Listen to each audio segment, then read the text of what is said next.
Good Tuesday morning. It's the main event. I'm your humble host, Stephen McCollum, and of course, you know him as 17-year NFL veteran, three-time Super Bowl champion for your Dallas Cowboys. And two things: he's really happy because he'd be tired of training camp by now. He'd be worn out already, even though 26 teams are reporting today. He'd already be tired of it coming up here. And then number two, folks, he's getting ready for SummerSlam for this weekend for WWE. Folks, he's been invited over.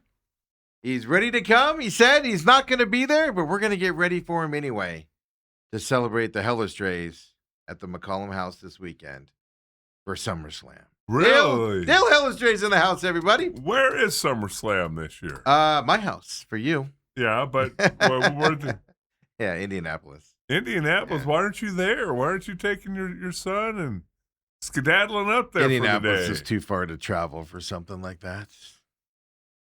2.5 hour plane flight. Yeah. Yeah. Have you seen plane prices lately? And we didn't plan good enough. We didn't plan far enough in advance. You didn't? Kind of snuck up on us a little bit, Dale. I think that you talk a good game. You guys won't even be watching this on Saturday. Oh, I disagree with you 1,000%. We'll have it on. You're going to watch that? You're going to watch the fight game? Yeah, we can do both. No, you can't. Oh, we have hallway TVs. We can do whatever we want to. Don't dispute the hallway TVs that we're dealing with out there. Dale, how you doing today? How was your yesterday of just relaxation after having the grandkids on Sunday? Was it a need a nap day, recovery day, or what? It was a get our security system updated. Oh, did you get that done? The guy came over. Well, really quick, that was your emergency last week when you got all distracted and you had to take off. Yes. His emergency alarm wouldn't shut off, and they couldn't figure out how to work it. My wife was actually trying to get into the house, and you couldn't tell if the security system was armed or disarmed. But you can still go in the house, right? Yeah, but if you go in and you can't turn it off, then you're in trouble. Then the police show up, guns out. In your neighborhood, they show up. And then the police go, oh, white people, we're safe. We're safe, everybody. Wow. That's the McCollum S-Mac 500. That's where, no, folks. That's where Dale lives. That neighborhood. Dale's not that way. I'm just talking about the neighborhood. I'm sure if you want to go down that road, they come out with new dolls that Steve's probably all for. And talk about that in the business report. I did not talk about the dolls. You didn't? Okay. No. No, but so and we had like 3 or 4 of our batteries were low battery, and I couldn't figure out how to undo them, and I didn't want to break them. He lives in a fortress, folks. What happens when you're a Dallas Cowboy? You got to live in a fortress. I don't know about that. I know. I just like to blame it on that, though. I remember you walk around the house going, wow, this thing's kind of small for up here in Moon Valley. Yeah, actually, I'm kind of disappointed in the size of your house. Yeah. I expected, for me to get to, your outside to your front door, I expected to, have one of those, a scooter or something to get on with the distance between the two. Like 5 steps. Boom, I was there. I was ruining grass in a matter of seconds. You ruined the grass. You ruined my couch. No, that couch. Couch was a little uncomfortable. I think my back still hurts from it. You know, upgrade that thing. It's interesting, though. You've been to my house and spent the evening there and ate my food and drank my drink. Well, it wasn't for you either. It was for your lovely bride. And I haven't been invited to your house. You again, this weekend, Saturday. Saturday, you can be at our house. I'm sorry, Sunday, you can be at our house. Come over Saturday. We won't be there. Yeah, I forgot. Sunday. I get confused because this. Oh, yeah. I thought it was a 2-dayer. Ethan gave me the wrong info. It's a 2-dayer. So you can come Saturday or Sunday, Dale. You can catch one of them this weekend. You're invited. Let me know. 2 days of silly wrestling. How is it different 2 days than the World Cup? How is it different from you're about to sit down on Thursday nights, Friday nights, Saturday nights, Sunday nights, Monday nights? You're about to sit down those nights to sit down and watch a silly football game. that's rigged by the referees, folks, and the NFL and the college football. You're about to sit down and just mindlessly watch games. Literally, you're 20 days away from that. And you're throwing a fit about a 2-day wrestling event? Really? How's it any different? What's the difference? Don't forget the occasional Wednesday, and I think there's a Tuesday. I left 2 games out for 2 days off for a reason. But still, you're about to do that. What's the difference? It's like remember when like Ethan does it all the time, or he'll watch somebody playing video games on YouTube, you know? And it's like, and at first I was like, well, that's stupid. Who wants to do that? And then I realized that's what I'm doing, watching football or basketball or baseball. I'm just sitting down watching other people play something. Like, there's no difference. Ooh. No difference at all. No, Dale, don't be a snooty dude. Here's the deal. Well, the thing is, the stuff you watch on TV, whether it be the World Cup or football or baseball, basketball, you can't do that. You can sit down and play a video game. No, that is true. I can't play NFL football, right? Yeah, that is true. I can sit down and do it. Yeah, so we're launching a new website here. We're in the process of putting it together and everything. TMEmediaaz.com. We've had it for a while. We've been working on it. And we're going to set up a gaming side of it as well. So like Ethan's streaming, I'm going to set up a streaming channel. We're going to have some battles on that together and stuff, like a couple nights a week. It's going to be fun, Dale. We'll get guests on, like Dale Hellestrae to come on. We're going to get racing rigs, I think, so we can do like NASCAR racing and IndyCar games. And like rigs meaning like you sit down in a, a thing and drive like you do outside. It's going to be fun, Dale. It's going to be fun. We're doing it. Oh.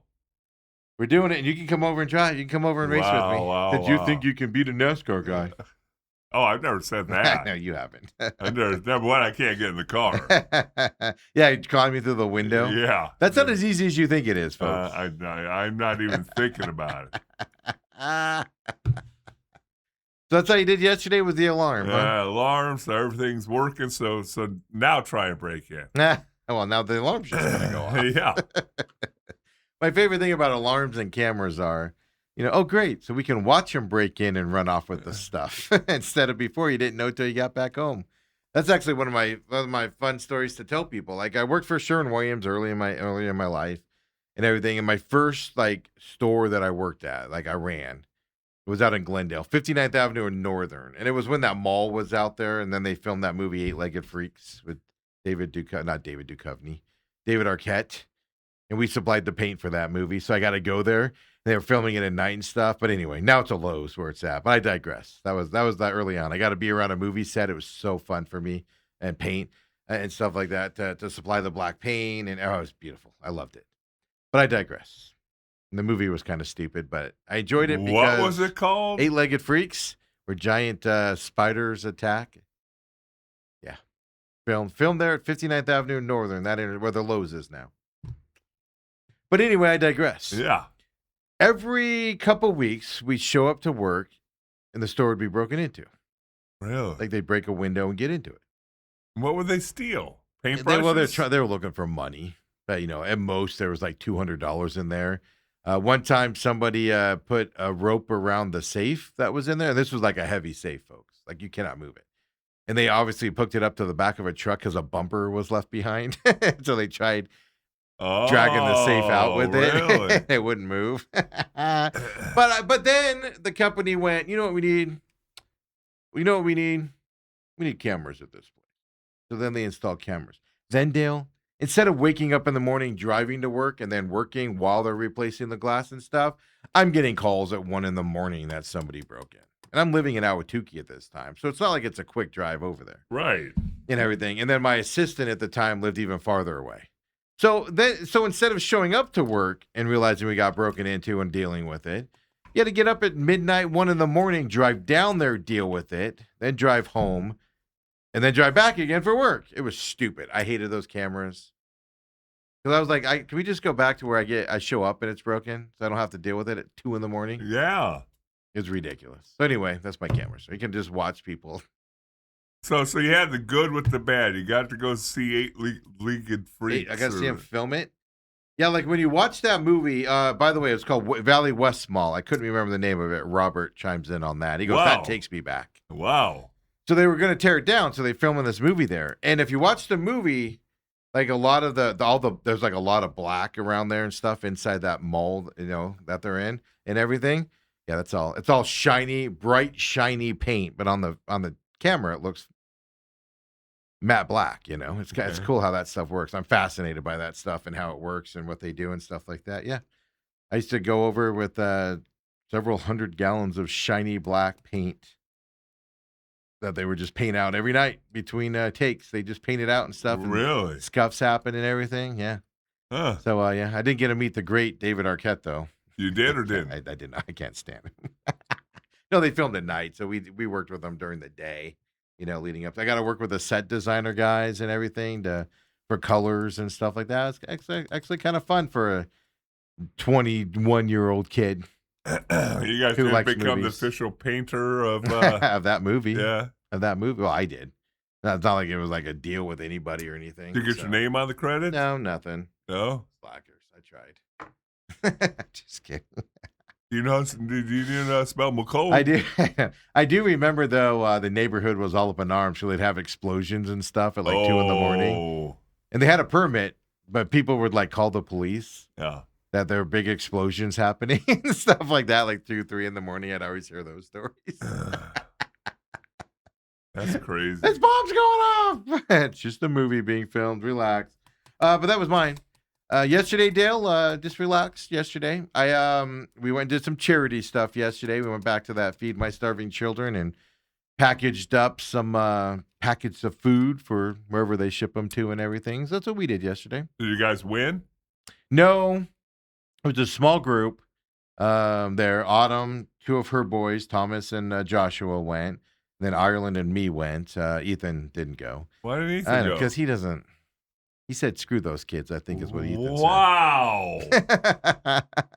Wow. Ethan's like, no, in our ears. He's going, no. We got to get a mic for Ethan so he can defend himself. He did not say that, folks. I'm kidding. So we went over there and, hour and a half session, 4:45, 6:15. I was the sealer. I'm the master sealer of the bags. They hand them to me and I heat sink them. It's beautiful. So we did that yesterday afternoon. It was good. It was fun. I'm sore today though. Man, holding all those bags and sealing them kind of wore me out. But no, my point is we only had one full table. You've been there before. So they have 4 stations where 4 different groups put bags together. So that's one table, for instance. Right. And on our table, it was only our little small group. Okay. They did 40 boxes. Those 4 groups did. So about 10 a group. We did 9. And it's not just us. We had another family with us with 3 boys that were struggling a little bit and not going as fast, right. And things like that. But we did 9. So we almost kept pace with the people that had a lot of people there. Okay. Yeah, so it was fun. We did that yesterday. Recommend that. Do some charity work. Makes your heart, makes you feel better about yourself. Makes you feel bad about all those bad things that Steve does. Yeah, and then I went home and did some dastardly stuff. You got in a fight. Yeah. What I'm going to be saying this weekend, watching SummerSlam. I had to go do some charity stuff this week. So who's the headliner? That one guy. See, you're not even. You don't even know. Don't forget that one. Don't forget that other guy. Yeah, that's the thing. Is Brock Lesnar? I know he retired during WrestleMania, and I told you guys, I'm convinced he retired on his own. Like he changed the script and retired, because WWE was going through some layoffs and asking their superstars to take pay cuts at the time and stuff like that. So I'm pretty sure, like in WrestleMania, he finished his match. He literally threw up the X. You can see it. Which anytime a referee or somebody throws up an X in the thing, that means they're going off script. And he just retired right there in the middle of WrestleMania. We were all like, "What?" Because the rumor's always been he's going to retire during SummerSlam. Okay. Then like 2 weeks later, a week later, he's back, and I'm like, "Oh, WWE threw some money that way. Like, nah, what'll it take to keep you through that?" So is this going to be Brock's last match officially this weekend is the big question. We're going to lose Brock Lesnar, I thought you had a strict policy if you can only retire once. Unless you get paid a crap ton of money to stay. No, you can go back. What I don't like is he didn't publicly hold the WWE hostage and stuff like that. They probably just worked out a deal behind the scenes. What I don't like is I don't know if I'm coming back. The Aaron Rodgers, the Brett Favre stuff. That is stupid, ridiculous. That is, look at me, beg me to come back if you want me back. Beg me. I am the great Aaron Rodgers, and you shall beg me to come back, or else I shall not come back, and I'll show you. Okay, settle down. You can disappear tomorrow. Does anybody remember Brett Favre to this day? I mean, do we all clamor for the Brett Favre-ness? You just retire and we forget about you. I mean, yes, we always remember. You know, people remember him. Only reason he's still thought of is because he ripped off all those charities in Mississippi, or whatever he did, allegedly. I think the allegedly just got me out of trouble for saying that. Allegedly. Better check your phone. No, I said allegedly. You can't sue me now. Allegedly. They called me up on the court stand. You heard me say allegedly. All I heard was Brett Favre stole. You heard me say allegedly. I think Seth Rollins, Roman Reigns, aren't they doing something this weekend as well? I do believe. Seth Rollins, isn't he like Saturday Night Live guy? Seth freaking Rollins. No. He's married to Becky Lynch. That's the coach of San Antonio Spurs. So anyway, Dale's invited over. He won't come. And you're telling me it's going to be like 3 hours on Saturday and then 3 hours on Sunday? Might be 4. Yeah. And then 3 p.m. you can watch Countdown to SummerSlam. 6 p.m. the main event coverage begins. 10 p.m. you can watch the post-show coverage as well, Dale. Yeah. Same thing on Sunday. You can do that if you want to. That's like saying, okay, let's have 2 Super Bowls. We'll play one on Saturday, one on Sunday. This is what you'll see on Saturday. CM Punk, Cody Rhodes for the undisputed WWE Championship. Is it a diss if you're on the Saturday card versus Sunday card? No. It used to be that way, but not anymore. Okay. They try to make it like even. But CM Punk, Cody Rhodes, that's going to be a pretty phenomenal match. Liv Morgan, Io Sky, Io Sky. You don't want to miss Liv Morgan. Phenomenal wrestler. She is. Dale. I'm just telling you, you don't want to miss Liv Morgan. Phenomenal wrestling abilities. Really? For her, yeah. Then you got the Hell in a Cell match. That's Femi and Brock Lesnar. Oh, two big dudes going at it in the ring. Oh my God. It's gonna be phenomenal. Giants just doing unbelievable things with muscular things that you can only dream of doing. Gunther and Aldis battling it out, which I'm not a Gunther fan. I just wish that would go away as well. There's a 6-team tag team match on Saturday, Dale. LA Knight, Solo, Keys. Then you got Fatu and the Usos battling it out there in that 6-man, 6-woman tag team match as well. That's the Bella Twins, from here in Arizona, from Phoenix area. The Bella Twins and Paige go up against Fatal Influence. I believe, Ethan, that's Becky's squad, right? I don't know. Oh, it's not. I'm wrong on that. Okay. And then on Sunday, you got Roman Reigns, Seth Rollins. That's the World Heavyweight Championship there as well. You got the interim WWE Women's Championship ladder match. Jade Cargill, Charlotte Flair, Chelsea Green, Tiffany Stratton. And Tiffany Stratton's one of those, Dale, that you just don't want to miss her wrestling. She's so phenomenal at wrestling, you just don't want to miss it. Well, I'm looking at this Liv Morgan. Looks like she's about 18. 5'3". They're all except for Charlotte Flair's tall. Jade Cargill's kind of tall, but generally they're shorter ladies. Yes. Okay. Her real name is Gianna Jean Daddio. Yeah, and who cares? Why do you think she changed it to Liv? You got Penta, Chad Gable this weekend. Trick Williams, whoop that trick. You can chant that at the house, Dale, with us. Versus Baron Corbin, who's back in WWE. If you guys missed that one, he's back. Danhausen versus Dominic Mysterio, which, all right, whatever. And then you got the number 1 contenders match, Finn Balor and Sami Zayn for the undisputed WWE Wow. Championship #1 contender match. Wow. Dale, excitement galore, and Steve, I'm you're going to sorry. miss out. What time does it start? Whenever you show up. We can start it when you show up. I think I have a Brazilian wax that afternoon. You just don't. Oh, Penta versus Gable. I didn't mention that one. You don't know what you're missing out on, man. It's gonna be fun. No, wait. It's not Indianapolis. Minneapolis is where it's at, right? Did I say Indianapolis earlier? You said Oh, it's Minneapolis. Minneapolis. Yeah, it's in Minnesota. Okay. Sorry, I was wrong on that. I misspoke. I got Indianapolis on my mind for. Where are the Vikings gonna go? I've been reading a lot about Kyler Murray and how Vikings fans are. Yeah, Is he dominating?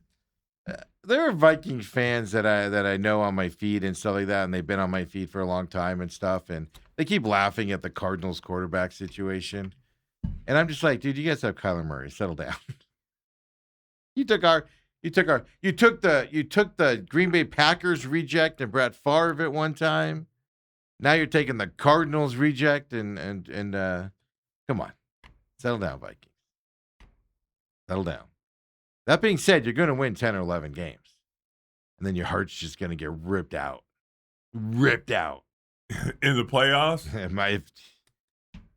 the playoffs, It's going to Steve? be amazing. I can't wait. I can't wait to see the Vikings' success this year. I've never seen somebody hate like an entire city. And I don't know why. You've never spent any time there. I've spent time there. You've been No, there. the people are very nice. Okay, no, it goes back to the Dallas Cowboys. Well, Cowboys fans are kind of a-holes in Dallas as well. They can be a little bit. But generally, the closer you are to the home city, the nicer the people are. Like Minnesota people, I've been there and I've worn Cardinals. I had a nice white Cardinals long sleeve shirt when the Cardinals played there one year. And I had just a little Cardinal logo on the front. I wasn't like in front of it, and that's all I did. I walked around with that. People were inviting us to their tailgate to eat food, and I was like, do I owe you anything? They're like, no, it's on. You could just have a good time. They were all friendly and nice there. And then you fly back to Phoenix, and I've yet to meet a nice Vikings fan out here. They're all just Minnesota a-holes. I think it's because the nice people in Minnesota kicked all the jerks out and told them to go someplace else. Ooh, that might be your first good idea. Same thing with Steelers fans, by the way. Cowboys fans here are way worse than Cowboys fans in Dallas. Now, in Dallas, they can be a little pretentious as well. Don't get me wrong. But they're worse out here than they are there. It's just there's something about the farther you get away from the team you support, the more of a jerk you are. I don't know what it is. And I judge all of Minnesota because of the a-holes that I have to deal with. There were a couple that actually used to call Radio Ron, the boss at the station, and demand I be fired because their city is just basically a giant porta potty, and they didn't like me saying that. The whole thing about all this that you're talking about, my only question was, you're a Cardinal season ticket holder. So you watching their 8 home games back then wasn't enough. You had to go to Minnesota. You had to go on a road trip to see them lose again. I watched Brett Favre sail a pass so far over his receiver's head, and the Cardinals intercepted it in person that I was like, wow, that looks even more spectacular in person than it does on TV when he does that. I can't remember remember the receiver that always had migraines all the time? Like, really talented, super talented receiver, but he missed a ton of games because he always had migraines, and there was that receiver. Cut the route short, and Brett Favre threw it about 10 yards over his head. And I was like, what? No, actually, you want to know why I was there for that one? I'll actually tell you why. I think it was the first time Larry Fitzgerald was playing a home game, and I was invited. Let's just leave it at that. Playing a home game? You mean? Playing back where he's from. Sorry, yeah. Going back, Okay. going back home Okay. to Minnesota. Yeah. Boy, it's just, you bitch and moan about driving 45 minutes to the stadium on Sundays. Dale, we landed. It was the old stadium, too. It wasn't the new one. And now you fly 3 hours to get to Minneapolis. It was the old stadium, not the new one. So I haven't seen the new one. But, no, you land in Minneapolis. I'll never forget. Just the beauty of Minneapolis after I landed at the airport and I go get on the train. They're like, just take the train downtown. Take the train to the stadium. And we were staying at a hotel right across from the stadium. I'm like, cool, I'll hop on that train. Hop on the train, Dale. First thing I experience is this dude all hopped up on whatever he's hopped up on, yelling at himself and slapping himself in the face. And he's taking elbows and hitting the windows of the train and everything. And everybody's like trying to get away from him. And I'm like, Minnesota. First thing I experienced, my first time stepping into Minneapolis, some tweaked out loser on the train. No security around, no nothing. Everybody's trying to get away from this guy. And then the doors open. He just walks off like nothing happened. He's just like, all right, everybody, see you later. And just walks off the train like nothing happens. And you're just looking at him like, I'm like, beautiful Minneapolis, Minnesota. Welcome. I am home. I found my new home. You wasn't getting psyched up for the game or something? No, it was like a Thursday night or Friday night after I landed. I think it was Friday night. And I landed. It was so stupid. I was like, and I'm literally like, well, welcome to Minneapolis. Cool. Oh, Steve. You know how to attract them.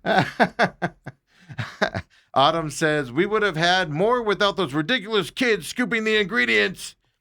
Get with it, kids. Oh, yeah. Yeah, at the place yesterday. I mean, they were learning. There's definitely a rhythm and a better way to do things there. Well, they were like getting it everywhere, and Yeah. they were scooping it. But then also they were doing the bags heavy or light. Yes. Like there was no consistency. So Ireland and then one of their other kids was weighing it. So he kept having to scoop stuff in or scoop stuff out and Right. all that. So it was like, oh. So then we get into a rhythm and then something would happen and stuff like that. I mean, they were doing their best. I'm not knocking them, but. Yeah, you are. Freaking kids. Stupid kids. Not knocking them. Robert says, isn't you working with the elderly charity work? Yes, it is. My back hurts today, too. Like carrying Dale yesterday all day just made my back hurt today. The weather, my body was Seriously. hurting all weekend long. It feels a little better this morning. Oh, really? Oh, yeah. Oh, no, because I woke up this morning, and dude, it's funny. Like, these are, I don't even know how much these bags weigh, but they're tiny bags of food. No, but you're standing in a certain position. But you're grabbing them, you're doing it, you're tossing it to the kid bagging it, and everything, and you just repeated motions that you're not used to doing and everything. That and then the weather for me, actually, that's when my back gets all set up. Was as soon as I saw the rain, I was like, oh, now I know why I feel like this. Now I know why my body's like this and stuff like that. But yeah, it's like, oh my God, what a wuss am I?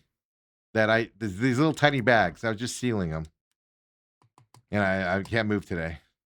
I would have thought your son would step up and say, you're not a wuss, Dad. But that was very quiet on the other side of the wall. He makes fun of me too. Yeah. He makes fun of me too. No, I do understand because you're standing there and you're blowing and going for an hour. Yeah, Or 50 minutes or whatever. Yeah, whatever. How long that is. Yeah, it's 50 to an hour. Yeah. And when you're the bagger, at least when we did it, we had people on both sides. Yeah. So bags were coming from both ways. Yeah. And if you didn't get the exact seal, then there's 4 bags there. And yeah. Well, last time we did, first time I was the sealer. They were just back, and I'm like, oh my God, I can't keep up. This is not, slow down. This time I was like waiting in between. Every once in a while I get 2 bags at the same time, and I'd be like, oh, action. I'm an expert. I only messed up a couple of them. Where you do them crooked or something, or you fold, like one of the corners gets folded down, and you do it so there's this little lip in it or something, and you're like, whatever. And they are very strict. I wonder how many bags they go through in the boxes where they go, you got to take this one out. All right, they put a little code on the bottom. Like, McCollum family. Those idiots, they're not coming back. Well, the best part was I'm sitting there envisioning, because they have pictures of, kids that they send it to in these other countries and stuff. And I'm not making fun of them, but I'm just sitting there like in my mind being like, they're going to open up this box, and they're going to get it back, and they're going to go, the F is this? Yeah, how come it's all rice? What's this? They just throw it on the ground and walk off in disgust because of the way we packed it. It's just like having fun with that in my mind as I'm doing it yesterday. But it was good, man. Robert says, FYI, Dale's younger than me. So there you go. He was making fun of you. Yeah, well, being older than you. No, I fully feel the effects because I've been there, the football team and with our family. Yeah, they do those big groups and everything. But I mean, it's like take your shoes off, take your socks, and put these on, put those on. You don't have to do that anymore. It's just gloves. I don't think it was shoes, but it was gloves. It was take everything out of your pockets. And here's the thing: they don't. All they have are large gloves on, and I know this.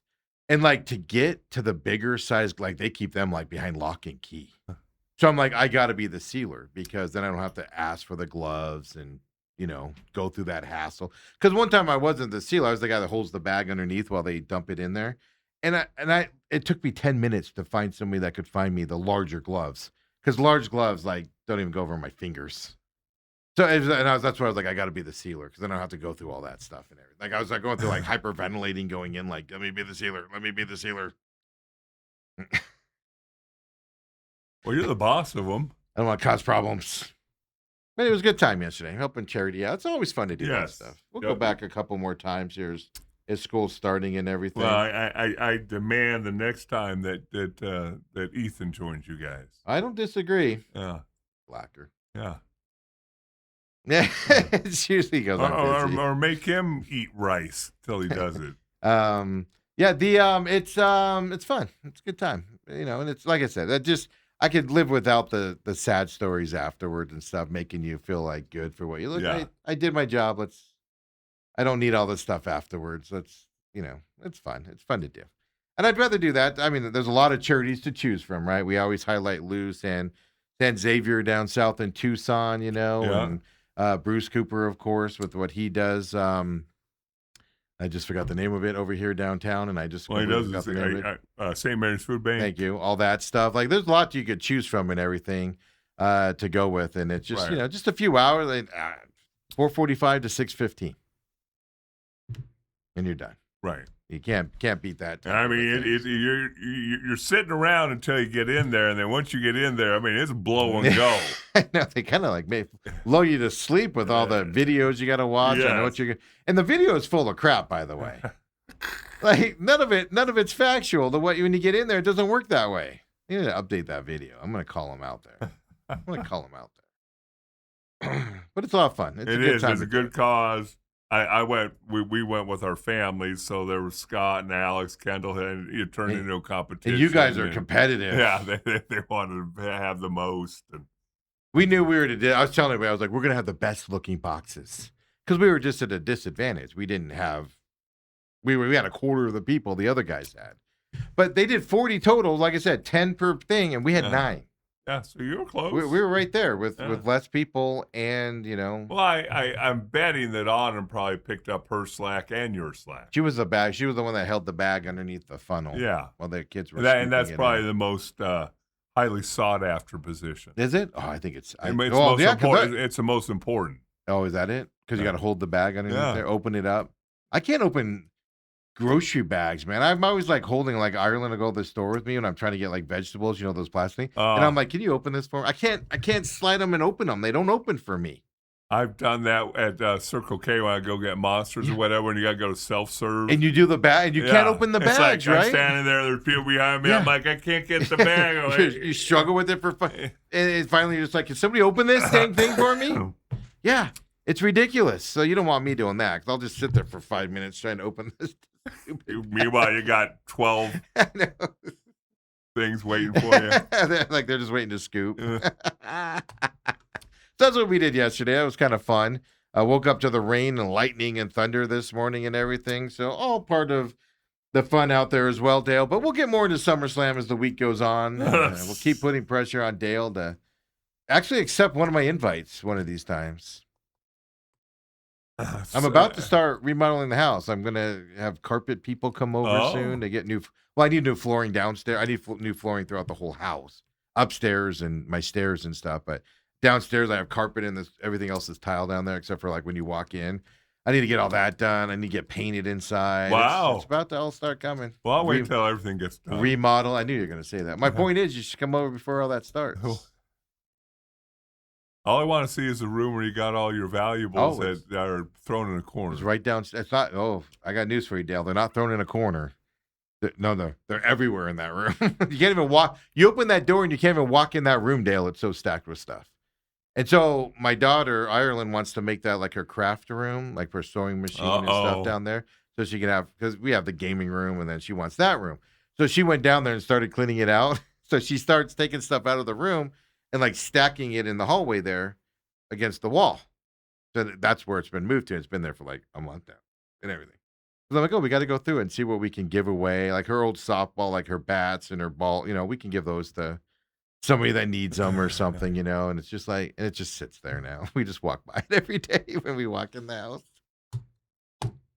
Well, Ethan's got all afternoon. He could start rearranging that. If we leave here early on the days we don't stay here late for recording other stuff and things, when we leave here early, he's doing stuff at home. And then he plays video games. But he's doing stuff at home, too. He's not getting ready for Mesa Community College? No, it doesn't start till like August 26th or something like that. I mean, when 16th? Yeah, 25th. So he's got a month still. I mean, when I was at SMU, they'd send me books home to read. Well, that's because you're a football player. Those were called playbooks, Dale. That's right. Those are called playbooks. Yeah, exactly. I got a block to the right here. I don't know what that had to do with accounting. Joe's like, I wish they'd stop sending me these stupid books. I mean, Dale, it's your blocking schemes. Nowadays, they just send you a file on an iPad or something, right? That's what you do, or you log in and have to access it at that point. It's just amazing how technology's changed out there. Autumn says Dale is right. It's the highest level of responsibility, and frankly, all the other jobs pale in comparison. What's she talking about? Me taking care of Dale over here? No, her who were doing the job. She had texted me and said it was a one-woman operation. She carries you guys. She opened a bag and held it under the funnel, and then handed it. You've already said you can't open a bag. No, I wouldn't have been able to. Yeah. Robert says, I think Autumn just tore her rotator cuff, patting herself on the back. I mean, he didn't say patting himself on the back. I'm adding that onto that. He just says he thinks he tore a rotator cuff. But it's a good time. It's a fun time. And it was good. I mean, Autumn and her two sons came along as well. They were warehousers, so they were the packers of the bags, the boxes and stuff. Yeah. But it's fun. Yeah. So me and Ireland are going to go back later on the week again. So who wants to tag along, Dale? You want to tag along to that? No, I want to go with somebody who wants to win. I don't want to go. I'll go with Autumn, but you and Dale, your daughter are going to go, and you'll have. Dale, there's nothing I could do. When I was the sealer, there was nothing I could do. I was at the mercy of the baggers. I could cheer them on. I could clap. I couldn't do anything else. I was at the mercy of their speed. How about let's go? Yeah. Let's go. Let's go, you little S's. I didn't necessarily say that. I'll yell it. Morale's not going to improve. The beatings will continue if morale does not improve. Let's go, kids. I think maybe you should start doing training camp. Get ready for it. I need to because I'm a little bit sore today. I'm not going to lie to you. A little bit sore out there is what I am as well. So, fun times. Hey, did you notice this yesterday? I was reading into this yesterday and I made a specific note. Because I mentioned yesterday with the Michael Lombardi being suspended. And I go, shenanigans are afoot around that, North Carolina. I phrased it a different way yesterday. And then the rumor yesterday was, and it's not a rumor, it's true, he was suspended because of a complaint within the offices. Yeah. And I told you, I said, okay. I just have a feeling North Carolina, because we went through this at Arizona State. You bring in some NFL guys. They want to operate not the way they should, right? They want to do it their way. And you break some rules or whatever. The University of North Carolina football team is being investigated by the College Sports Commission. That's the group that handles compliance, enforcement with NIL rules. You have to go through them if you have an NIL deal and stuff like that. Okay. It's bigger than he didn't. What I'm wondering is, and I'm not saying he didn't do something to somebody in the sports office. I'm not saying that didn't happen because I don't know, but it's very possible they used that excuse to cover up the other infractions that are coming down the line. Huh. Yeah, because when you're meeting with HR, I would not think that is an NIL issue. But you use that situation as the cover to hide the other nonsense happening around the program on the NIL side and stuff like that. That's what I'm saying. I want to be careful here. I'm not saying they made it up or anything.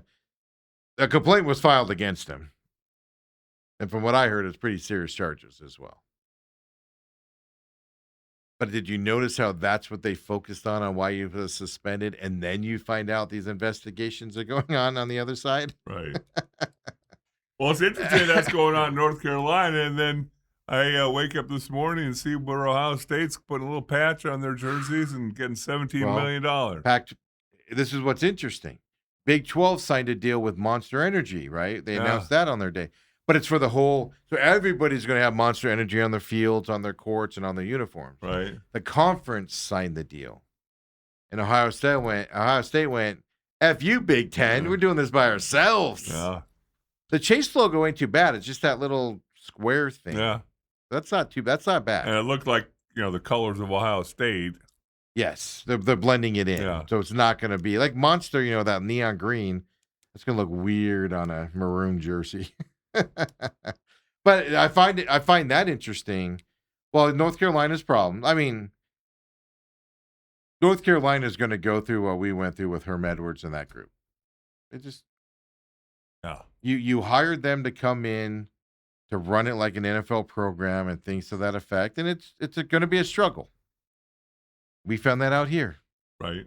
And they're going to find out the same thing in North Carolina. I guess the only thing was they were doing this before there was NIL here at ASU. Well, yes. But what I'm getting at is this will be example number 2 of trying to change the system of it not working out, is what I'm getting. I know it's different situations and, and I'm not saying they're doing that, but, I'm not saying they're doing what Herm Edwards and who's that dude that went to the Raiders and the old linebacker in the NFL. I just forgot his name.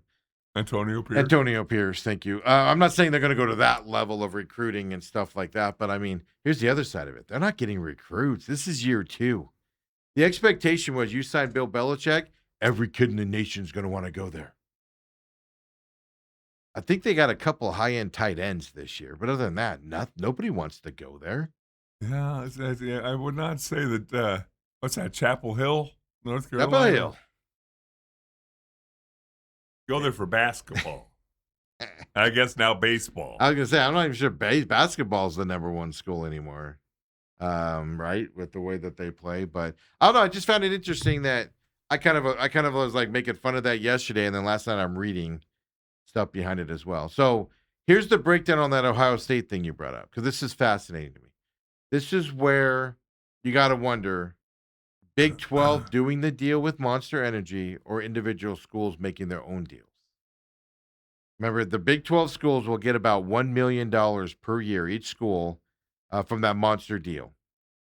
Jersey patches, logo on the football fields, logo on the basketball court as well, and on the basketball jersey. Ohio State, with their Chase deal, $17 million. Yeah. To themselves. That's across all sports. And it didn't, at least I didn't see in the article anything about how it's going to be on the football field or on the basketball court. From what I read, it's just a jersey patch deal is all it is. There's nothing else. Now, Ohio State's a bigger entity than most Big 12 schools, so they're going to make more per deal. But my question is this. Can an Arizona State, can a Texas Tech, can a Houston, can they make more than $1 million a year signing their own deal for a jersey patch and or a deal on that? I would argue yes. Utah, I would argue yes. BYU, I would argue they could probably make more than $1 million if they made their own deal. Well, is there a limit to how many patches you can have on your jersey? That's a good question. Did Monster Energy say we're the only person you can do this with? I would have a feeling that they did. Yeah, you all of a sudden, like, the football field is nothing but logos up and down the field. You look like a NASCAR race car. Yeah. Yeah, with all the logos on it as it goes down. This is fascinating what's happening with college football. Here's the other side. North Carolina's about to report. Now they have all this turmoil around their program right before their camp starts. I think they might be the first college football game. They're playing TCU in Dublin, Ireland.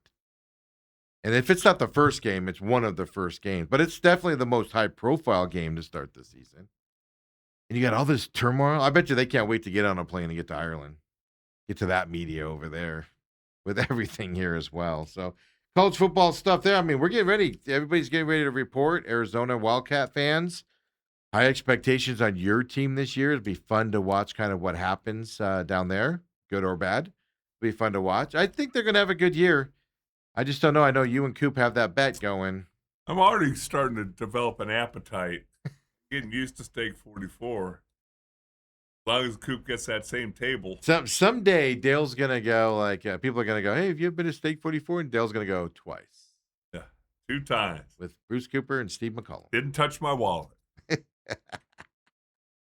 I offered to pay. He wouldn't take it. He's such a legend and nice guy. He refused to take it. Yeah, he said you gave him a half-ass offer. Like, I got $12 on me. Dude, I can give to you. I had a $100 bill. It was counterfeit. I'll even say this. I even tried to give it to the waiter without him seeing it and just be like, take this off the bill. Coop ain't going to allow that. No, I know. I was like, no, it's already taken care of, sir. No. You know that retiring from Channel 12. His people called ahead of time and he's arranged living, the payment already. He's living a life of luxury. He's like Jerry Seinfeld over there, where just the bill's taken care of. They take care of it ahead of time, so there's no question. That's the legend we're talking about. Bruce Cooper coming up next, folks. Come on back to the main event.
We're back here. We're just talking a little high school football with Bruce, with the legend Bruce Cooper, folks, here with us every Tuesday.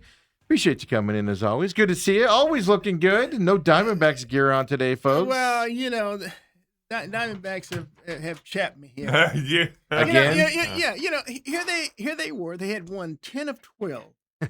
They were like, 6 games over 500. Mm-hmm. Right. And I'm like, wow, this is going good. Yes. Because they took the first game of the series against the Nationals. Yep. So the games Saturday and Sunday, second and third games of that series, they had to turn it over to a pair of rookie pitchers, Mitch Bratt and Cole Drake. Yep. It didn't go well for either one. They lost those two. So I'm thinking, okay, now we move on. We lost that series. Now we don't even have that tiebreaker against the Nationals when it comes down to it. Right. Well, let's go take care of business against the Pirates. Merrill Kelly was throwing an excellent game.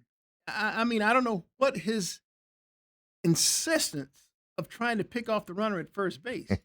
That led to a wild pitch runner at third base. And they eventually score, and they would not have scored if Merrill hadn't thrown. So it's an unearned run. It's cut to 2-1. Unfortunately, Loaiza gives up a run in the eighth, back-to-back, 2-out doubles. And now we're tied at 2. This is where I started having a problem with the Diamondbacks. Go to extras now. We're in the 10th. You get that ghost runner. Barosa's the ghost runner. Corbin Carroll's at the plate. It's a rocket to third. I mean, right at third.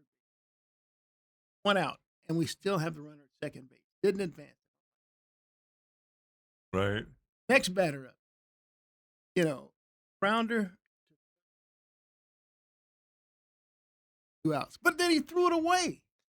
I mean, he threw the ball away. And so now we have runners at second and third. Make sure you're talking into the mic there, Coop. You're looking away there. There you go. Keep talking. Just keep talking. So we have runners at second and third. There you go. 1 out with our best hitter, Gabby Moreno. I mean, Gabby's been terrific this year. I mean, he's been the offensive MVP of this team as far as I'm concerned. Okay. Second and third, 1 out, Gabby up. I mean, man, him and his pitch. It's an 11-pitch at bat. He just keeps fouling them off. Then he took a called third strike. So it's 2 out. I'm like, oh. Then they intentionally walked Ketel Marte. I don't know why. Marte's been brutal. Yeah. And I brought up Max Kepler, who's the hottest hitter going right now. I mean, he actually wound up with 3 hits in the game. He hit a scorcher to center. It's an out. And so the Diamondbacks pulled it after. Right. So that game open. And with that said, I mean, here we see the Pirates. I mean, they score a run with the Diamondbacks bringing the infield in, and a scorcher right to first baseman Ildemaro Vargas goes off his glove. Ball game. So now the Diamondbacks are in a 2-way tie for that third and final playoff spot with the team that they just lost to, the Pirates, with games 2 and 3 of that series coming up. But I like the fact that Brandon Pfaadt is going again. Brandon Pfaadt's been their best pitcher since going down to the minors and coming back up. Can't argue there. And that's saying something. Right. Because, I mean, the way that Eduardo Rodriguez has pitched this season, I mean, it's almost an insult to say that someone's been pitching better than him, but Brandon Pfaadt really has. And so we'll see what happens these next couple of games. But, hey, guys, the trade deadline is next Monday. Mm-hmm. Well, okay, so, and obviously we can bounce all around the Diamondbacks. And, Steve and I talked about last week, hey, these 2 series, you can get some great separation from 2 teams that are chasing you. And they didn't. Or you can let them back in. Yeah. And they've done that. Really quick, throw up the NL wildcard standings while we're talking about the Diamondback standings here. Sorry, Dave. Okay. Well, so they're tied there. You see the standings. Coop, you're my age, a little bit older, I think. And I wonder if you took it the same way I did. Like when Kyler Murray scrubbed his Instagram of the Cardinal stuff back when he was looking for a contract, I didn't even think anything of it. I didn't even think, oh, that's serious stuff. I don't know if you did or not, because I'm not an Instagram guy, and I don't believe that's how you send messages. But it was true, evidently. What do you make of your boy Ketel Marte? Well, it's really mystifying to me because, see, the Diamondbacks can't trade Marte without his approval. Right. He's a 10-5 guy. So, I mean, I think the situations are entirely different, really. But I don't know the reason for him scrubbing his Instagram. Look, I'm not a social media guy either. I'm like you. I mean, old school. I don't look into that stuff. Right. I don't know what it means, but apparently it has some type of messaging. Right. What that messaging is as it relates to Marte, I have no idea. But the bottom line is I know this. Diamondbacks cannot trade him without his approval. Mm-hmm. Right. So I don't know why he's getting so up in arms, but look, the guy's been brutal. Yeah. I mean, brutal is really bland. I mean, for his talent level, though. I mean, look, there are 3 players that are going into this season that, I mean, I'm talking about 3 of the Diamondbacks' best players: Corbin Carroll, Ketel Marte, and Geraldo Perdomo. 3 players. I mean, these are guys that have been all-stars on the Diamondbacks. Oh. These are 3 players that have not met or exceeded, I'm safe in saying this, our expectations. Right. I was going to say limited to mine, but I think I can safely say our expectations. They have not met that. I mean, I'm vastly, grossly disappointed with Corbin Carroll.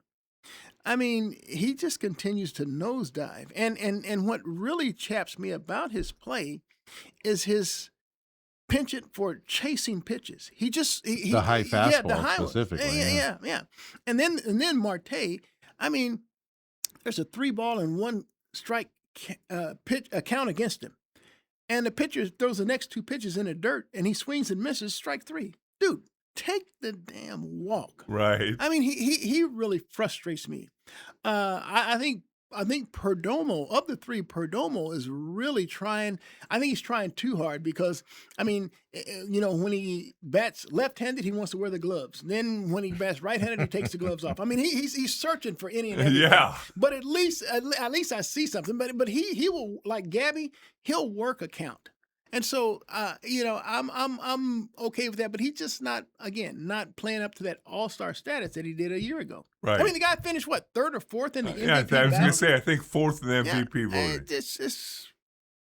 voting. And you wonder why the Diamondbacks are scuffling so offensively. I mean, their best players are not having the offensive season we all thought or expected they would have. Right. Well, I mean, going 2, what was it? 2, let me look it up real quick. 2 for 14 yesterday in runners in scoring position. Well, yeah. I mean, it's just they have chances. Every game they have chances. Every other team they play is like 2 for 6 or 4 for 9. And you're getting multiple guys are getting in scoring position and you're not able to move them around. And you're doing it in astronomically higher numbers than your opponents are. And you're not able to get them home. It's just absolutely killing you in those moments. Guys are hitting. Everybody's above 200 except for Barossa, who came in yesterday for he's Walt always Smith. a defensive replacement. But anyway. exactly. And even with Walt Smith making that catch against the wall, it's like, obviously he can play defense, coach. You can leave him out there. But I digress. But the Diamondbacks aren't able to score, but they're getting more guys into that position. It's continuing to happen. I mean, I get it. It's the player's fault. I get it. Carroll's going after high pitches. Walt Smith, loves those high pitches as well. That's why he was sent down originally. He's trying to learn that as a young kid. But at some point, we're coming up on August 1st. Yeah. I mean, you can blame the players all you want. Where's the coaching at to help these guys with it? It might be happening and they're not listening, but then if that's happening, doesn't that say something? Well, here's the frustrating part to me is because they were on a stretch of 10 of 12. Right. And then, of course, we all remember when they had that stretch against the Giants and Rockies when they were just like maybe 11 of 13 or whatever. But, I mean, it's almost like for every step forward, there's a step back. If they take 3 steps forward, it's 3 steps back. Yeah. I mean, it's just the lack of consistency is just overwhelming. And the biggest culprit is clearly the hitting. I mean, their pitching has exceeded expectations, if you will. I mean, particularly the bullpen. Right. I mean, their starters obviously have suffered some injuries there. I mean, the big has been Soroka. I don't think anybody's going to shed any tears over Gallen being out because he. Right. I mean, but look, their starting rotation with Ryan Nelson and Michael Soroka being out has really affected their play because they've had to rely on a couple of rookies. And then Cabrera, the bullpen's getting more action now because of those young guys. You had to do more bullpen people, so they're starting to struggle a little bit. Not yesterday's game, the game before Sunday against the Nationals. Yeah, when Garcia, that bullpen was just trash. Yeah, Brandon Garcia has just been. I mean, he's been next to invincible, and yet he gave up 3 runs Sunday. 2 of them earned, and it's like. Geez. But I mean, anytime you're starting pitcher, now you wanted to see him go 6 innings this time of year. Don't get me wrong, but Merrill Kelly had the 1 unearned run, right? But 5 2/3 and no earned runs generally, but he did give it the 1 and stuff like that. But if he didn't make the errant pickoff throw, then he goes 6 innings complete. And that's the thing. It's like it's that close of a level. And then you're on the stretch where you get no days off for till next Thursday, I think. It's a long stretch here. They're on the road on top of it. Off this Thursday. Is it this Thursday? I think they have one Thursday. And so you've had this long stretch of on the road, home, and then on the road, adding that extra day in St. Louis.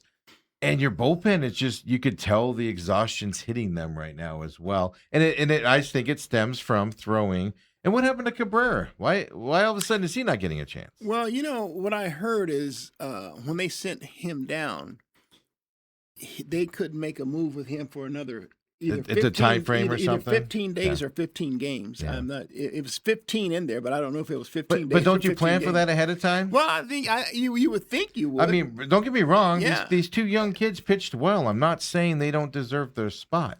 But to me, Cabrera's the guy that should be up here starting. Well, and pitching. Cabrera has pitched better than That's what I'm getting at. either one of them. Yeah, And, but they didn't pitch bad. Particularly, no. I thought Cole Drake. I didn't mind seeing him pitch again, but Brat has not. That's a weird pitching style. Yeah, I don't know if I can get used to that. Yeah, but look, you're absolutely right. I mean that's a front office error. I mean, if you send him down, and I know they sent him down just before the All-Star break. Well, they also were saying Soroka would be back right after the All-Star break, and then we come back from the All-Star break, and they're like, he's going to start pitching in, warming up to come back and doing all those types of stuff. And it's like, so that's what I get to here, though, and what I struggle with. Where's the coaching? And if the coaching is happening and the players aren't listening, that's another coaching issue you have. So no matter which way you look at it, for me, it kind of swirls around the coaching staff. And then on top of it, just these continued decisions on the front office, with these decision-making stuff, it's just like, what is happening? Because now the bullpen's being stressed as we go through it. And let's take our break here. Come on back. We'll keep talking about it out there as well. I want to point out something else on those wild card standings that is standing out to me like a sore thumb. Besides the fact that Diamondbacks can't beat teams that are equal to them or better, I want to point something else out. And this is, to me, a problem. You guys are going to laugh at me because you guys always do. Come on back. Second hour main event coming up next. Can I laugh now? Yeah.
Dale's like 36 years, 12 days, 38. 12 days, 6 hours, and 32 seconds. We're back here, second hour main event. Of wedded bliss. We're just Dale asked Coop how long he's Dale. been married. For Dale, Yeah. wedding Yeah. Dale, yeah. Well, you know whose wife doesn't listen.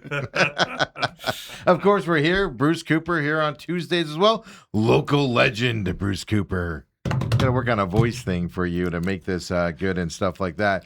And of course, Dale Hellestrae. I'm your humble host, Stephen McCollum as well. And we're just talking some D-backs here, but throw up those NL wildcard standings here. We know bats are a problem this year. I question some of these decisions. We talked about the Cabrera deal. But this is my problem, and it's not the first time we've seen it. So Diamondbacks have lost 3.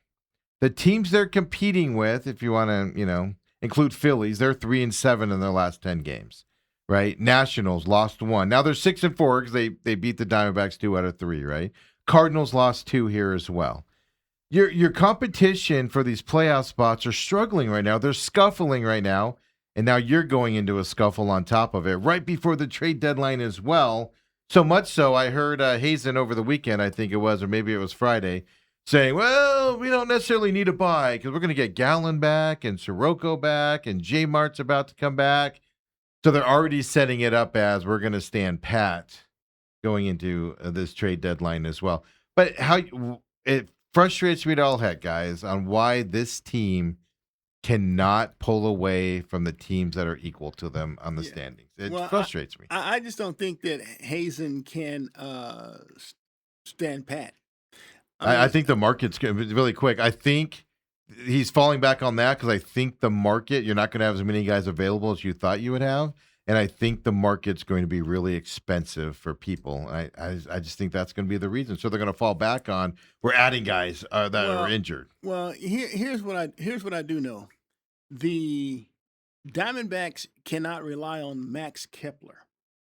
Because we all know that if they do make it to the postseason, he's an eligible player. And who's taking his spot? Think about this for a minute. Pavin Smith's going to come up and take his spot. Pavin Smith? Yeah, he's down in Reno.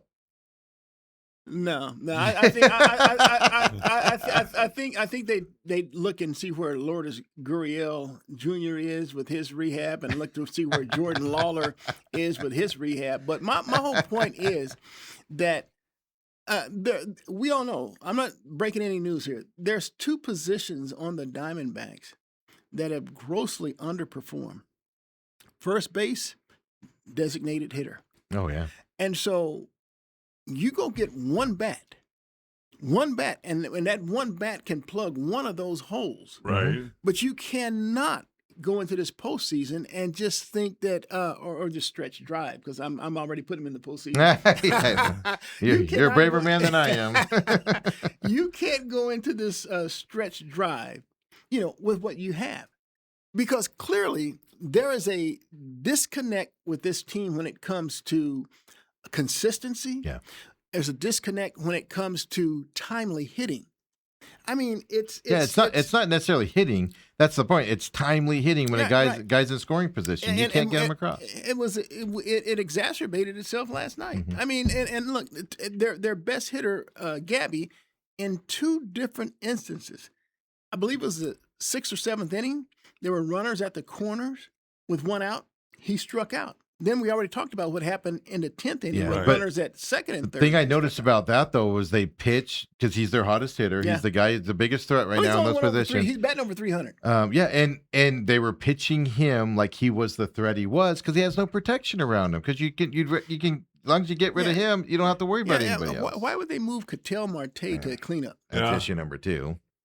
Well, let me throw this out to you, too, as far as the trade deadline. When you look at the National League, there's 3 teams that I would say are eliminated, with a 4th very close. That'd be the Rockies, Mets, Giants. Yep. And the Rockies have a lot of players available, including Jake McCarthy. So those 3, and the Reds are 4.5 out. Yeah. So I don't know where that leaves you, but they're struggling. And then you look at the American League, and there's 4 teams: the Blue Jays, Royals, Athletics, and Angels, who are 9 games out of wild card spot. Anybody from the Blue Jays is going to cost an arm and a leg. And so you look at that, and there's not a whole lot of teams that you can see being sellers. Yeah, but I think the Angels and I think the Giants are 2 teams that have some particular players that the Diamondbacks could actually get, and it's not going to. The Giants are going to cost you an arm and a leg, but the Angels guy. But then it comes down to what other guys going out there are going to run that deal up, right? Are going to run the price up on them. Right. Who else wants somebody? But do you want to bring in somebody from the Angels? They're not performing on the Angels. You think they're going to come here and perform? Well, sometimes as an Angels fan, I'm allowed to say that. Sometimes a change of scenery, or just the fact that you make a move, you send a message. Yeah. I mean, you get Mike Trout, and I'm on board for that. Anybody else though? You got a question. I was thinking of him, but let's look at the Giants for one. I mean, they have a guy named Luis Ariz. Mm-hmm. I mean, he's a 3-time batting champion. It's going to be too expensive for the Diamondbacks. No, that's my point. He's going into his free agent year. I know. He's going to be a rental. Yeah. And he's going to become a free agent. He's not coming here to resign. Right. Going someplace to resign. But, I mean, how much can the Giants expect to get in return? I agree with that. But isn't it? It's not necessarily the Giants are asking too much. It's that other contending teams are going to want him as well.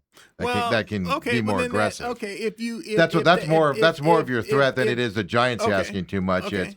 So the Diamondbacks are interested and they're in the conversations. Then you got the Yankees, the Red Sox. I'm not gonna get into a bidding war, but I would just think that the other contending teams would be in an opposite mindset of the Diamondbacks, and that they'd be looking for arms and not bats. And I think the Diamondbacks are one of those rare That's the teams thing. that could look for bats instead of arms. I think the trade deadline is going to be kind of standoffish until Scooble finally finds a home.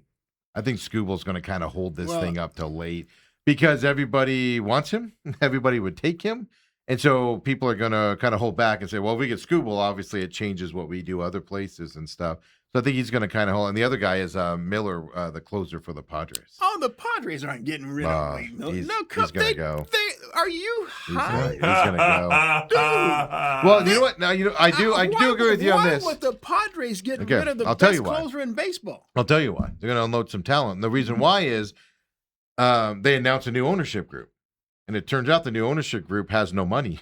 They haven't done their financing. Well, if they to have buy no the money, team. how are they in a position to buy the team? Well, that's the problem. They came out and announced they don't have their financing in order, so they're not currently buying. They're in line to buy it, but they haven't got their financing. If you're the family of the Padres and you're spending all this money for a team struggling, unless you have a deal with the new ownership where you keep them there, you're going to start unloading some payroll and stuff so you make more money while you're waiting for the sale to go through. That is a legit threat in San Diego. And you have the best closer in baseball, and you're able to make that move to save some money. It's a possibility, Coop. I've been reading all about it. I'm fascinated by this. And if I'm the Diamondbacks, sell your soul to get this guy.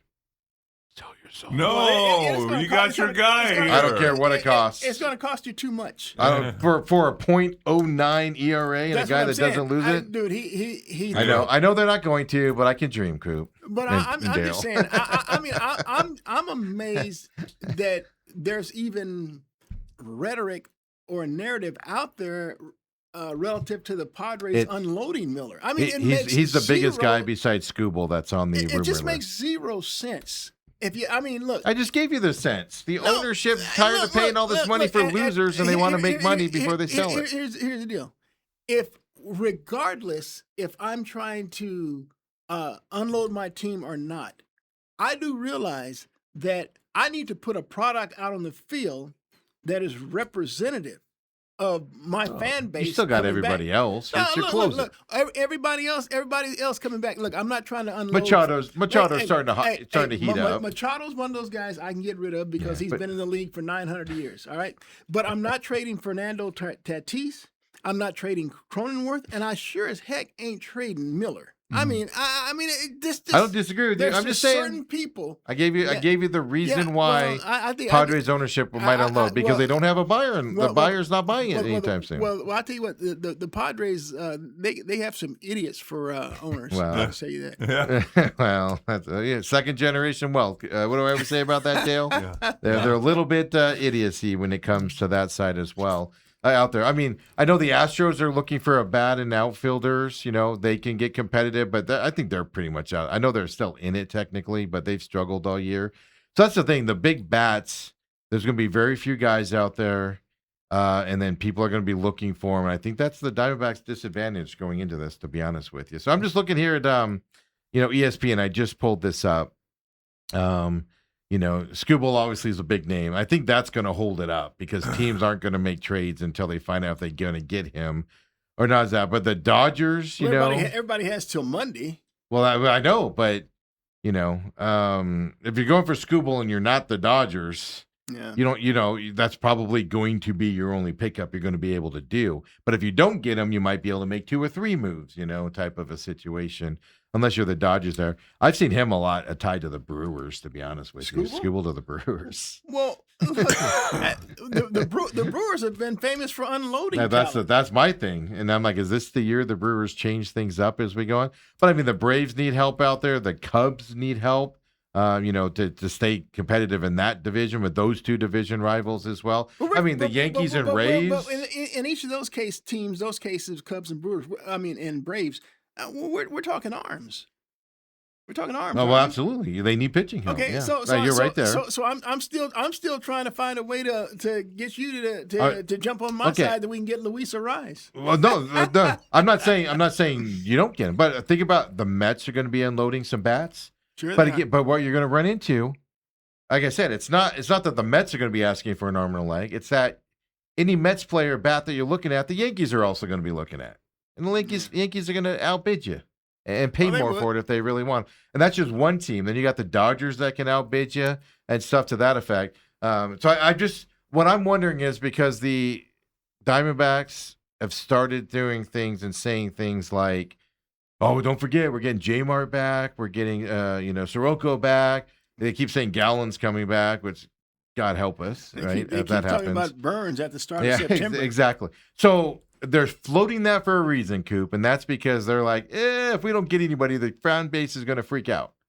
So we need to start setting the stage that we don't need anybody in case that, because the only way they're not going to get somebody is if they're too expensive.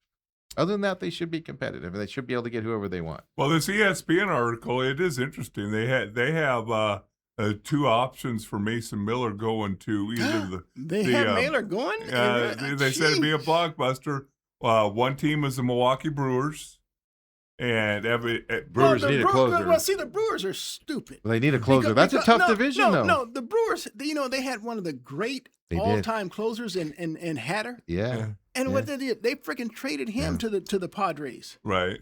And now they're trying to acquire that dude. I mean, well, I don't understand. I think is that the blockbuster trades that could shake MLB or something like that. So they're kind of speculating on what could have changed things. But you got to remember the Brewers, Cubs, Pirates, Reds are fading a little. That division's tough. And you gotta fight in that division. That's a playoff division. I mean, 3-4 teams in that division fighting for it as well. But really, Brewers would shake it up as well. I'm just telling you, I agree with you. The Padres shouldn't trade Miller.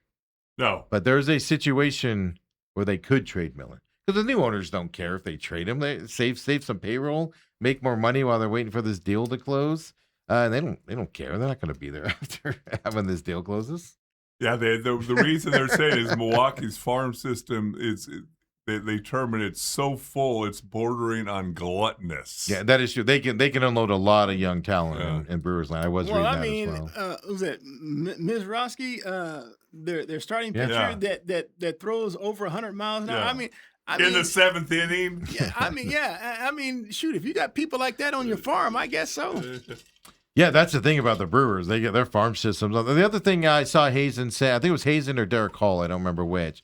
They're talking about, they had to have been Hazen. They're talking about packaging some young talent that the Diamondbacks have for young Major League Baseball talent ready to go.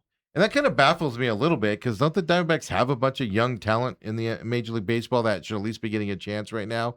And they're performing decently up here? Yeah, look. Why would you unload a bunch of young talent to get young talent to come in with the young talent? I'll just tell you this. I was very impressed with Jose Fernandez, who made the opening day roster, but then, he began to struggle. They sent him down. But if you look at his size, I think he's one of those guys that could evolve into a 25, 30 home run hitter. Yeah. You saw the talent at the beginning of the year, no doubt about it. I mean, his stature and everything. But part of that problem is they started not playing him.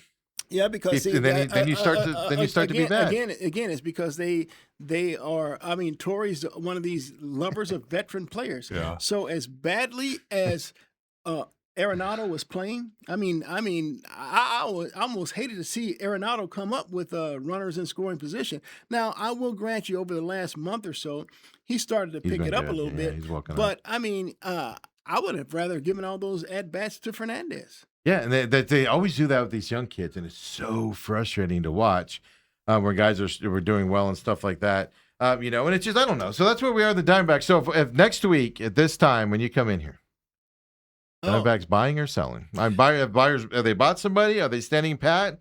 Or are they unloading some talent? Well, I don't think they'll be sellers. I think it'll be one of two things. They'll either stand pat or they'll buy. And which one do you favor the most? Like, give odds to that. Well, just based on your chatter about, and I agree with you that there's a reason why they're saying, "Hey, man, we're going to get these guys back at the healthy again." Yeah. So it's setting up. I mean, it's not a wrong conversation to have. You're No. getting some talent back, right? But that's just an excuse. Yeah. To not bring in talent because of price. Jordan Lawler. I mean, I forgot about him. You're getting him. Well, reportedly, you're getting him back. As dynamic as he has played. I mean, if you look at his batting average now, he has a batting average of over 300. That's because he was playing well early. Yeah. The problem is he's only played early. I was gonna say who plays more games? Yeah. That Lawler guy or Kawhi Leonard? Who plays more? That's a damn good Joel question. Embiid. Yeah. Well, my Anthony fear on Lawler is all that momentum he had is gone now. Oh, sure it is. So sure now it's like, what are you getting back here's as the a deal. young player? He came back for just a little bit, and he was stroking the ball again. I'm like, wow, this kid. Because I was worried about. But he was only gone a few weeks at that point. Now he's been gone for a couple months. Yeah. I just worry about his moment as a young kid coming back. Is he going to have that momentum there and stuff? I just question the coaching and the decision making on this he staff. goes all the way back. It always brings it back to Torrey. It's not just Torrey. It's the organization, Dale. The organization as a whole. By the way, the one thing we did not touch on that was interesting, kind of slid by us, and I think it would turn out to be a kind of a little bit of a non-story. I thought it was kind of a big deal to where I think it was last weekend when the bench coaches got on the players and they had that big rally. That was 2 weeks ago now. It wasn't this Sunday. It was the Sunday before. Was it that long ago now? Yeah. I just because Torrey did a interview on baseball, the national show, and he on the night they asked him, so what was said, and then it's a non-issue. After the game, he gave his standard Torrey answers. Then he goes on the national program and starts spilling the beans. Yeah, and it's like Jeff Bannister and Dave McKay, they kind of came together and really put a spark. I think I've noticed they've kind of been picking up in that dugout. Like if you watch it where the camera pans to the dugout, you'll see them in the background like involved now, and I've seen them give angry looks to players and things while Torrey's just, No, but Torrey's giving them permission to do that. Well, that's my point. So I don't know if that's changed recently, if it's been happening all the time, but people are noticing. I'm not the only one that's noticing. People are noticing that happening now, yeah. But it is fascinating, though. But if you're the type of coach that Torrey is, you need somebody like that you have permission that can. I think Bannister is an interesting prospect or candidate, I should say, for a managerial job. Well, I mean, if they were going to move on from Torrey, he would have been the guy I would have moved up into that spot because I want to see what he could do. I'm not necessarily saying for the Diamondbacks. I'm just thinking. No, that's what I'm saying. Yeah. I think he's in because I think he's an old school manager that has a new school touch. Now, does that work long term? I mean, we'd have to find out, kind of a deal. But but I would like to see him get a chance. That's kind of why I was on that pre-All-Star game before they cut Pavin Smith and went on that winning streak. I was kind of like, if they move on from Torrey, Bannister's the guy. I want to see what he can do with this team, and so it's just, just the hitting. Like I said, it's twofold here, Dale. You keep making fun of me on this. It's either the coaching staff's coaching it and nobody's listening, or they're not coaching it.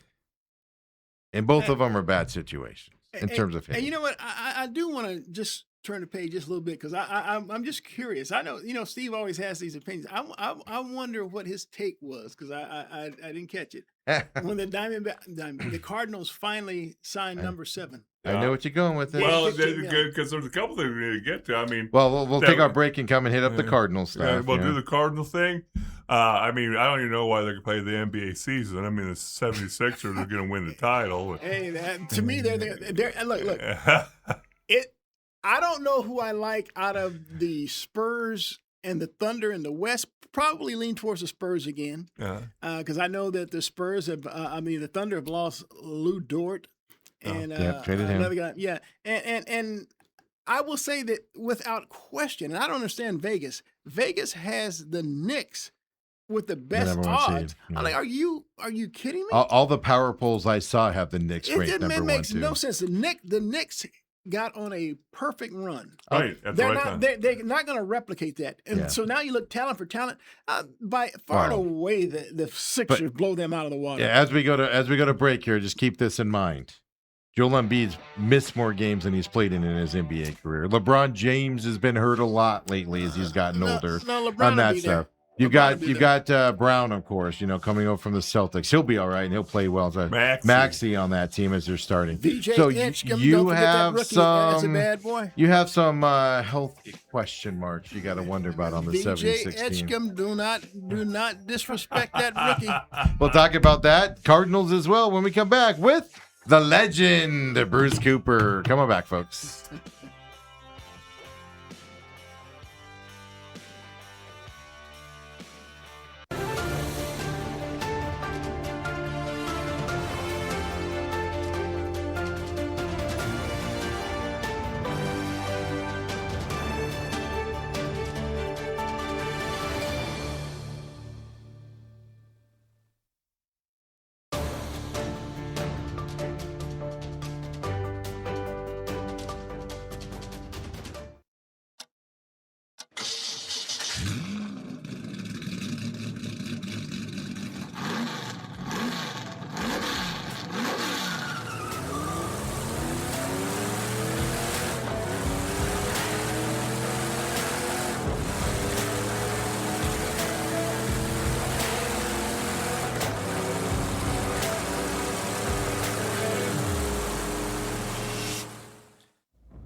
And we're back here with Bruce Cooper here on this Tuesday. Of course, you know him as Dale Hellestrae over here.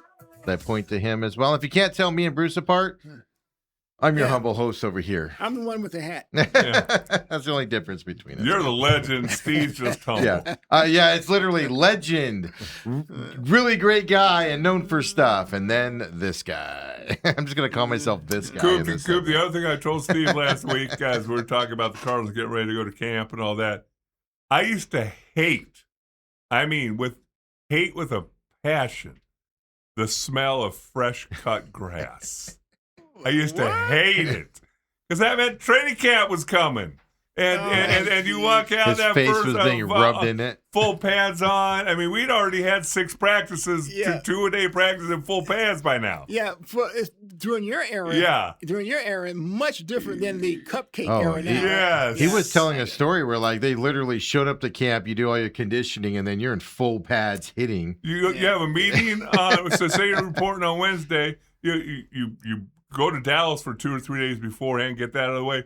You go down to Austin on Tuesday, have a meeting at 8 o'clock Tuesday night. 8 o'clock in the morning, you got full pads on. You're walking out there, and you're going inside run immediately. Yeah. I remember during Buddy Ryan's run with the Cardinals. Yeah. I mean, you got a winner in town, Coop. Yeah. I would go into each practice because they would have a morning and an afternoon. I'd go and eat with story ideas and guys I want to interview and stuff. But I'll be darned, every practice was greeted with some big brawl. I mean, there was always a fight, a brawl, and so that always superseded my. I mean, it's like Buddy invited these brawls. Some coaches like it. And I mean, there were some really good ones. I mean, Clyde Simmons got into one with an offensive lineman that was really good. And so, it's just amazing how things turn, because I was reading the other day, they had asked LaFleur his thoughts on fights in camp, and I do remember that, that would become a topic of conversation regardless of who the Cardinals coach was. Bruce Arians wasn't having any fights. No, there was a fight. He got mad. Yeah. Well, that's because Yeah, so- that's because of the threat of injury. You know, you're punching Sure. somebody's helmet, Sure, and then but you've got a broken hand. Like Dale's trying to point to, Yeah. he hated that smell because he knew the physicality that was ahead of him. Yeah, a physicality that is not really prevalent in today's game. Well, they reported last Wednesday. Today's their first full padded practice. Is today. it or just helmets? No, I heard today was. It doesn't mean they're hitting, but I think today's their full padded day. Doesn't mean they're hitting though, Dale. And then But they were helmets and shells off, yesterday and stuff like that. Coop, and that's the other thing. That's what I was reading. You're walking out to that first practice feeling the best you're going to feel for the next 6.5 months. Because you know that first practice, you're going to jam a finger, you're going to tweak an ankle, you're going to do something that's going to last you until February. Some little garbage first year guy trying to put his face on film is going to come a little too hard at you and step on you and stuff like that. Really quick before we get into the football talk, really fast. Robert says on the YouTube chat, it's been 4 years of the Diamondbacks struggling against teams. I'm sorry, 4 months. I say years, but struggling against teams that are at around 500. That's been the Torrey's MO, for most of his tenure here is, they're 500 team. That's why I've monikered that name as well. He also says, change of scenery. Can we start with Torrey? He says, and Hazen. Nothing would please Steve more. I agree with Robert. I think he's a really good manager. I think he'll get picked up in 2 seconds by another squad to be their manager. It's just I think we need a voice change here, type of it. And I'm not sure Torrey's the problem, by the way. Might be Hazen might be the problem. So, so as negative I is on him, Coop, I actually support the guy a lot. I think he's a really good manager. It's just I'm tired of it. He says, and I agree with him on this, Scooble's going to L.A. because they have the most to give up. And I think the Dodgers, like you think they'll give up Shohei? Yes, you think that's what it's going to take? You think that's what they're going to ask? The Tigers are going to be like, we'll take Shohei. They need Scooble like they need a hole in the No, head. but they also didn't need half the people they signed in the offseason, but they did it anyway as well. And then he says, if anyone comes back, meaning the injured Diamondbacks players, he said they will be rushed back because that's what the Diamondbacks do. They bring them back. Just a little bit too early. Doesn't mean they get hurt again, but they struggle when they first come back instead of letting them get their game. So it's something to watch on these pitchers they bring back. And he brings up the point on Miller I didn't even think about. He's only making $4 million. They have your rights till 2030. So that's why a lot of people will want him. But that also means he's going to be very expensive to get. Well, again, I mean, he is the premier closer in baseball. Oh. And if the Padres traded him, and let's look, I know that the Padres, they've had some good talent. I mean, they acquire people, and I look at the Washington Nationals. Well, Washington Nationals now, they have a guy named C.J. Abrams and James Wood. Both guys are one's over 30 home runs, others right at the precipice of 30 home runs. I mean, those are guys that they acquired from the Padres. So the Padres, maybe they're trying to restore their own farm system and will give up a guy like Miller to try to, but then they're going to find themselves in need of a closer. Well, that's a problem. You run into that. It's like the Cowboys last year when they got rid of Micah, and then Micah goes to Green Bay, and then they go, oh man, we need better pass rushing. Yeah. Like, oh God, it's almost like you had an all-time talent guy at that position that you gave up on him as well. First day of camp, I'm looking at a Steelers fight on the field right now. Speaking of fights, if that is today, it says actually yesterday. It looks like if everything's AI now, you can't tell. But a Steeler fight yesterday. All teams have reported to camp. Starting to 26 remaining teams report back today as well around football here. So before we get into the Cardinals, really quick, the Shanahan story. I got an update for you guys. Did you hear about this? Gets in a serious car accident. Yeah. Gets held. Nobody talks about it. Local media, and I say all the time, I know why the local media sat on it. Because they know that they can be kicked out. You know this. Dale certainly knows this with our local football team. You can't report. You cannot do things that upset the home team because they will pull your credential and not let you in there anymore. So I understand the local media, but now ESPN's in cahoots with them. I contend NFL buying 10% of ESPN is going to lead to more of these types of situations. But we asked yesterday, why keep that quiet for 12 days or whatever they did? What's the reason? I mean, he was in a serious car, unless something. And now we're finding out Well, he had a phone in his hand, and data was going back and forth at the time of the accident. yeah. But why keep that a secret? He almost lost his eye, Yeah. Yeah. according to Chris Chris Sims. Sims, Well, who's best friends with him, by the way. Yeah. Well. Here's the difference here, though. Local media cannot report what they are seeing in practice. Yes. This was not a practice situation. No. Guy driving down the road. So they could have local media could have, and this is how you get away with it too. And because it's really a news story. Mhm. That involves a sports But- in terms of what some TV news directors think. So in Yeah. other words, Okay. if we're at Channel 12, and so now they're not going to pull my credentials because It's a news story. because Yeah. Mark Curtis and Creevy Divine This are going to talk about it. this is my point I'm getting at. The sports people didn't have to report on it. Yeah. That's a serious accident that happened. Yeah. That would be, and God forbid, a Cardinals coach gets in a serious car accident on his way home today. That's a Yeah. news story Yeah. that he almost Yeah. lost his eye, and then you do it that way.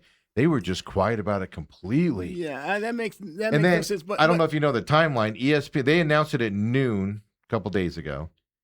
Adam Schefter had a story out, 70-something word story out a minute later. 3 minutes later, and ESPN had a story up, which means they were sitting on it. They knew about it. They knew when it was going to be announced. They were told not to announce it before in national media.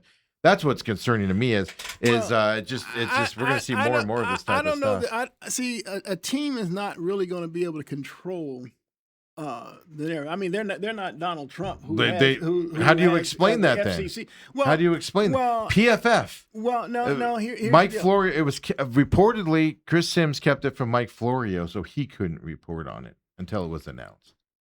Well, I look a lot of it, I just know this that there especially with TV, because I know this happened in my 34-year career. Like let's say there's You've been through this a few times, I imagine. let's say there's a player up for a rape allegation or a player up for domestic abuse or something like this, or some big police blotter story, and so your news directors, what they do is they send a news reporter Okay. to there, and now the news reporter asks the questions that they don't want you to ask, Yeah, because so you it can will be get your- protected? right? So, Yeah, right. But And that's the argument, though. It wasn't done. So yeah, It was swept under the there's rug. too many media in San Francisco, which I believe is what the fourth market in Yeah, in it's the, a huge market. that they don't have savvy people that would They would report on a car accident and that is so bad that somebody Well- has a major concussion and almost losing life. They would report on that every day at the evening news. Of somebody and so significant. it just leads me to Exactly. believe. It just leads me to believe that it's just news that escaped them, because see, I've seen some people go through the reports that the police and stuff were kind of holding back on reports and stuff to that effect, to not put it out there. Sometimes police won't release some things, so what the media does is they file a motion Yeah. of discovery through the courts, Right. and then they eventually get granted it. But Remember when the Cardinals had training camp in Flagstaff, and I don't remember the two linemen's name, but they were starters. And remember, they were driving up there, and they got in that car accident, and one of them hurt his arm or whatever. Sure, I I don't remember that. I don't remember. But I mean, that was all over the news, Sure. instantly. But here's the deal. Now you got to help me with this timeline. Things like this. When was the accident, and when did the 49ers report to training camp? Because that's when you would notice. 12 days, 11 or that- 12 days. Well, see, here's the deal. The accident. I wanted. Don't get me. if the It was like July 14th was the accident. Okay. They reported the 25th. Or Okay. something So like that's the It's something 25th like that. is when the media will notice that, hey, where's Shanahan? That's why they announced it beforehand. Because yeah. from the 14th all the way to the 25th. The media doesn't hang out at the site, there's right? There's nothing going to. It's still. They'll tell you. It's still the players and coaches off time. One of the And guys then- for the San Francisco Standard said, I didn't report on it because I only knew about 15% of what happened, so I didn't want to report on it. Do you dig into it or do you not dig into it? I just know this that if Kyle Shanahan got into a big accident and it's a near death situation, whatever. I mean, I can't think of a media that's going to hold back on that just this is where I struggle with it, just Coop. because they don't want the San Francisco 49ers cannot hold your credential because your news people went and reported on this. I this asked event. Dale this yesterday. Why would you keep something like this quiet? We find out when head coaches go in for a routine surgery. I truly believe in this situation, it's one in which it was something that just wasn't out there. I'm just talking about the Niners. Why don't you put a statement out? Our head coach was in an unfortunate a couple days later. They do it all the time for other things. They ain't doing that. Well, they ain't doing that. And the thing in the very back of my mind is, was there something else involved? Yeah, and it came out, the police report showed that he had his phone in his hand. Okay, so he wasn't paying it. Okay. Yeah, but you crash into a... No, I family understand, but I was thinking more sentence. Well, that's left to be. But that's the other thing. You announce this 11-day going into camp. A lot of questions show up on the first day of camp. Do you need that distraction when you're showing up to camp? Well, when you already have the Ayuk situation, you have the power lines everywhere you got to talk about. Well, let's just put it to you like this. I just think that I don't think that if some guy said he only had 15% of it, shoot, man, if anyone that has 15% of something and they know that it was an accident, the first thing you go to the police department. Exactly. You figure it out and you start asking. It's very easy to go from 15%. If you're not getting any answers you want there, you go to the court and you file a motion of discovery and get them. Have you ever had to do that? Huh? Our news people do it all the time. Yeah. But even then, you pick up the phone and you call somebody you know in the Niners organization. You know people. You know that. You could have called a dozen people and at least inquired. Here's the deal. What they're going to tell you anyway. I know. If you call them, and especially let's say you go through the Cardinals PR people, they're probably not going to answer because it's still their vacation time. They're still technically off the clock because now when they report, they and Dale will tell you this. They're not getting an off day until their season's over. No, I mean, they're pretty much, and so they're working holidays. They're working, and so they're not. And so now, if a player got injured, they'd be dealing with it. If you tried to call a front office executive or something like that and say, "Hey, I heard this," and it says, they may tell you, "Hey, look, they can tell you some stuff off the record." Yes. They can tell you stuff off the record. Now, if you report that, that's like suicide. Right. I get that because it's going out there. So now what you're but hoping, it points you in the direction where you can investigate. So now what you're hoping is someone like ESPN or somebody else breaks mentions it, because once they do, then I'm no longer bound by that. I've had somebody before feed me some information. I won't say what it is. Feed me some information with the hope that I would start talking about it and do a little bit of research and start talking about it so they could start talking about it. And this is somebody fairly big. And I didn't do it because I was like, something's up with this. Like, why do they want me to talk about this? Like, and can kind of do all this stuff and everything. But they were doing it from what I guess, they were doing it to a lot of people.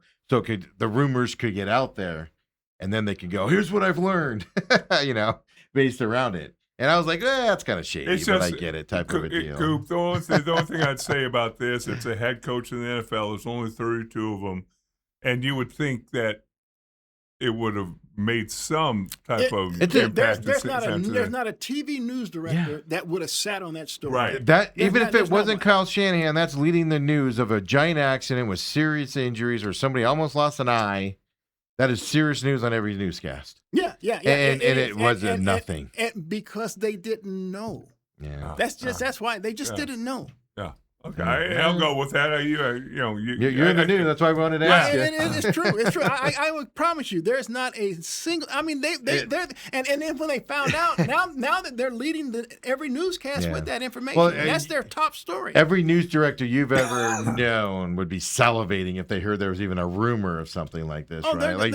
They'd be sending everybody out. Hey, you have everyone. They have their big staff content meetings. They probably have 3 or 4 of those a day, because they have all these different various shows, and they'll assign the reporters to go and then they start blocking what's our lead story in each one. Kyle Shanahan accident would have been the lead at their 4, their 5, their 6, and their late evening newscast. Yeah. I mean, and they would have had different sidebars with relative to it. And they're not going to sit on it. They're not going to sit on it. I mean, it's a head coach being in an accident where he has to miss the beginning of training camp is a big a deal as a player getting in trouble or injured. Now, if this was the special, no offense to special teams coach or offensive coordinators, he can probably live without you for a little bit. But a head coach? Oh, they're going to notice that. Yeah, look, the 49ers, when they knew whatever their first day of report day was, and they know, say it was the 23rd, they know that they have to get that information out Yeah, because everybody's going to ask, well, where's Shanahan? Everybody's sitting there going, where's Shanahan there? Yeah, right? I mean, we went through that with Jacoby. Is Jacoby going to be there or not, right? You'll notice that. It's just a fascinating story, but I'm looking at it on the bigger picture as well, going, oh, man, this is just a way for the NFL to hide news now. Wow. With their entities that they partly own going forward. But Coop, you wanted to ask me a question about number 7, huh? Yeah, I'm Kevin Johnson. Yeah. What's he up to now? How about that? Hey, I'm curious what your take was when the Cardinals finally signed him, and you saw the number. Mm-hmm. I was 0.5 off from what I was hearing. I reported, was it about a week and a half ago, Dale? I'm not tooting my own horn here. But I was told $15 million was the number that Jacoby's been asking for. Okay. Now, and I was told that 2 weeks ago, and I came on air and said I'm hearing $15 million a week or so ago. Yeah. And it came in at 15.5. That's where I feel he should be paid. Okay, but that's side point. So what are your thoughts surrounding that signing? I think it's what they should have done 6 months ago. Why were they arguing over this? There you go. It is stupid. You're arguing with your starting quarterback at $15 million. And I broke it down. I don't think you were here. I broke it down. Geno Smith is the closest starting quarterback scheduled to start. He's making, I want to say $19 million, range and stuff like that. $15 million for a starting quarterback for a 1-year deal when you can afford it. What are you even arguing about that for? Why are you arguing, Coop? Yeah, and so when I saw that number, because I didn't know what it was, I said, if the dude, because we already knew that his backup, Gardner Minshew, was going to make more money. 7.5 or something like that. And so, look, we all understood the parameters there. When the Cardinals signed Jacoby and he agreed to this 2-year deal, he did so to be a backup. Only but a backup. Now once Kyler's moved on and you've anointed, your Cardinals front office anointed him as the starter. That's where they went wrong, Coop. Yeah. And so now that changed the game plan. That changed the dynamics and everything. And so for me, it's like, dude, you brought in a new coach with a new system. Now, if it was the same coach, it wouldn't be that big a deal. This but is my it's problem. A new system. Me and Cooper are on the same page. And so for you to allow, how many months did you say that was? Whatever it was. I guess March. February, March. March 11th was the new He missed league all year. of OTAs. He missed all of that. Yeah. So March 11th was a new league year. That's when you can start signing free agents. Because they anointed. Yeah, that's right. Because Kyler left them, and they anointed him the starter when they released Kyler on the first day. And so from March to now, what's that, about like 4 or 5 months? Look, this, and he didn't get any reps with the OTAs or with the mini camps. And so that's time and lost. A new system. That's time lost under a new system with a new coach for a quarterback that is essential to your the livelihood of your team. I mean, it's essential. Here's my only wonderment about this. Dale has a very good point that you have to wonder. Was this what Jacoby was asking for in April? Or was he asking for $25 million back in April? Was he asking for 30? Was he asking for 21? What was he asking for? And this is where they settled finally? Because it's a no-brainer. If Jacoby said, I'll take $15 million, let's get on with this thing, boom. You sign him 1 year, doesn't affect you next year or the year after. So the timeline, going with what Dale's saying, the timeline, and see, that's the question that you got. I don't think so. I was told $15 million was the number about 3.5 weeks ago. And then the people started reporting. Then I saw a good friend of the program, Chuck Harris. He reported 15 on his own.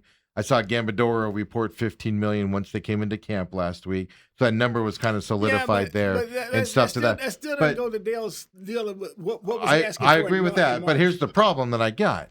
It's the perception, the Cardinals' perception of their organization. Sure. What we have to go with now is the Cardinals were arguing to pay their starting quarterback $15 million, and they sent their team on the as a negative start Well, by arguing over and ending up at 15. It could be Jacoby was asking for 25 and they weren't going to do that. But here's the deal. See, the perception. Jacoby doesn't have an agent. Right. Yeah. So I think he knows the game. And so I don't think he would have, and that's just my opinion. I don't think he would have ever asked for something like in that 25 million or 20 million. He was probably asking how much Geno Smith is getting paid with the Jets, which is 19 million. He's probably asking in that range. Okay. Get me closer to that number. I'm a starting quarterback. But the way that I look at it is, in the Cardinals' defense in this situation, as far as asking for 25 million, we will never have any of that here, Dale. Is the fact that I have a feeling the Cardinals might have leaked that. Hey, this guy wants $20 million a year. Well, that's what I say. And so we can't. That's what we all say. We can't meet that asking price. Well, we agree he needs a raise. We've been talking about that for 3 months now. Jacoby's not asking for too much because the Cardinals were leaked that he's asking for, and they'd say the figure. Oh, Jacoby's asking for 30 million, and we'd all go no. Well, I will say this: if Geno Smith is making the least of a starting quarterback at 19 million, I would say that. I want to say it's 19. If I'm Jacoby, I would say, well, that's where we start at. But even if it is 19, that's I said up to 20. Yeah. But even if it's 19 for a starting quarterback, what are we doing? I agree because I don't want 19.5 million for Geno this year. Yeah. Okay. So let's say he was asking for 20 because I know his guaranteed money is now up to 21. With incentive. By the way, the 15.5 is guaranteed to Jacoby. It's all guaranteed. All right. Well, but my point is this: is that I have a new head coach. Yeah. He's never been a head coach before. He's coming in with a brand new system.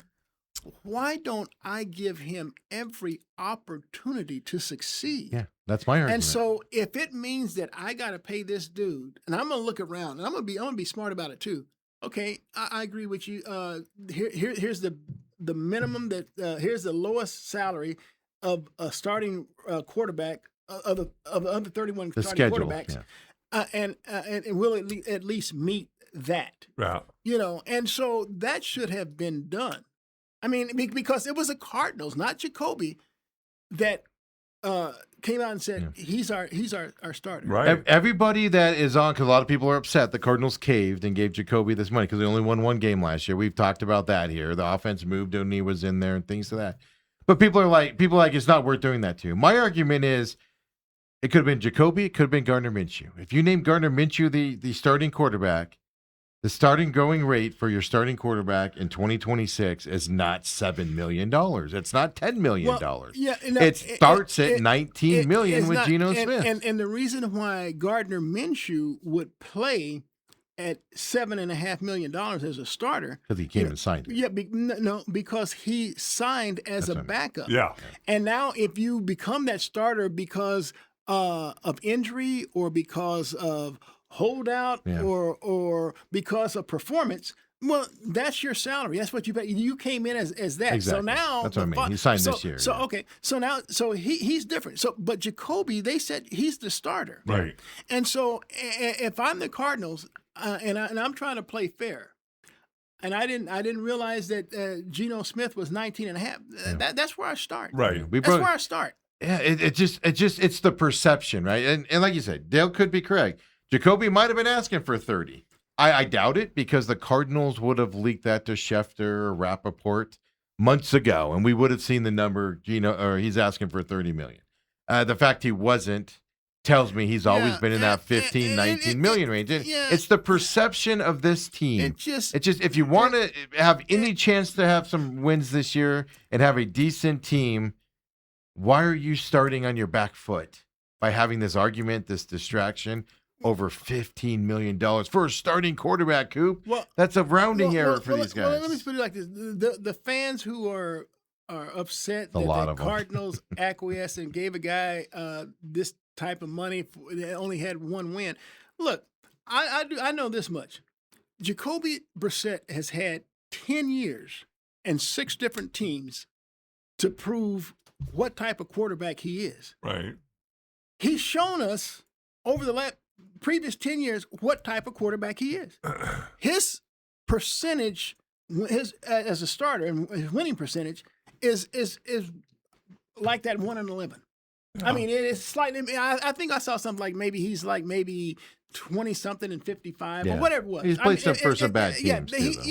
Well, that's just what. But that is. But are the Cardinals a good team? No. Okay. But it's more than wins and losses on the quarterback. And so I'm not going to get all upset because the dude won one game and lost 11. I mean, he is who he is. Yeah. I wouldn't expect anything more from him. But you also would admit that the Cardinals' offense looked better under him. Okay, and so then I have to ask myself this question. You know, they looked better under him, but they were 2-3 with Kyler and should have been or could have been 5-0, save 3 consecutive walk-offs. Yeah. So you could sit here and poo-poo all you want about Kyler Murray, but the facts are the facts. When he left after 5 games at 2-3, and keep in mind, his record as a starter with the Cardinals, 38, 48-1. Anybody who played as his backup was way worse. They were like 5-29, Right. and that includes Jacoby at 1-11. Yeah. So say whatever it is you want to say, but I've always felt this: Kyler gives you the best chance to win because he is that talented, and because he can make plays off script, make plays with his feet. But if I didn't put the talent around him, that's my fault. Well, that's my fault. And again, the defense. I didn't even realize this. Do you know how many points the defense averaged giving up last year? It was the worst in the NFL. About 30-something points. Yeah, and it was the worst in the NFL. 35 points a game. Yeah. And it wasn't even close. Yeah. And so here I look at I'm gonna tell you, I expect this Cardinals. I know a lot of people, and I learned this from you. They're Vegas has them underdogs in all 17 games. Last time I checked, including the Jets. I'm going to tell you this. Based on what the Cardinals did, I mean, they basically had no running game last year. Mm-hmm. Zero. And so now I think running back is one of the strengths of this team. Yep. But if you look at the number of skill players because I always talked about this, they lack playmakers. Mm-hmm. They lack difference makers. That's why I was such a big Jeremiah Love fan. Right. I was also a big Bijan Robinson fan. You know, Cardinals, and they finally went after a difference maker in Jeremiah Love. And then you got this big bruiser, Tyler Algier. Look, I love Algier. And so all of a sudden, my previous best running back, James Conner. Wait, you forgot one. No, my previous best running back, James Conner. Let's talk about Trey. He's now number 3 on that depth chart. And he should be as a 30-year-old. And so then the Cardinals spent a 3rd-round pick on a guy named Trey Benson. Benson's been a bust. But you saw what he did at Florida State. So he has some skill. I never would have got rid of Amari DiMercato, even though he had that egregious drop at the 1-yard line after 77 yards. I mean, he would be an odd man out even now. I'd have gotten rid of. Well, hold on. You guys aren't taking into account. Benson's going to be gone. Did you guys not see Nathaniel Hackett's press conference the other day? I watched it. What's that? Well, he said, yeah, he's a rookie and he'd probably be our 2nd or 3rd running back. He said that about who? Love. Wow. No. But we got to keep in mind. Nathaniel's an idiot. I know, but Nathaniel's an idiot. There's no doubt about that. But at the same time, what Love is doing in practice has made impressions on everybody. Do you want to go out there and be like, Love's our number 1 running back? He's an all-star. He's going to be an all. You want to stifle that talk down going into the season. Look, people can see his feet because I always talk about look. You talk about an offensive line, and you saw Barry Sanders play. I don't know if you did. I did. I was young, but I saw him. You saw when the defensive Not lineman. that young, Coop. Okay, well, I don't know. Defensive lineman got in the backfield, and because of his feet, his quickness, he's evading tacklers in the backfield. Hey, Jeremiah Love has this spin move. He has his quick feet. He can catch. I mean, he can do things that Christian McCaffrey and Bijan Robinson and Saquon Barkley do out of the backfield with their hands. It's another option, another weapon. It is. It look. I'm the game that one of the walk-off losses that the Cardinals had to the 49ers. Oh yeah. Okay. San Francisco was in a fourth down situation and so I said, okay, just make one stop. And it wasn't Brock Purdy because Brock was hurt. Who got the quarterback? Mac something. Mac Jones? Mac Jones. Yeah, Mac. Okay. He got the ball to some dude named Christian McCaffrey out of the backfield. 8 yards, first down, move the sticks, and they kick the game-winning field goal. And so that's and I'm just telling you, to have a difference maker or a playmaker like that, it means everything. I expect this Cardinals offense to really tune because let me tell you something. We already learned what Michael Wilson can do. And you know what? I heard Michael Wilson say this. It just blew me away.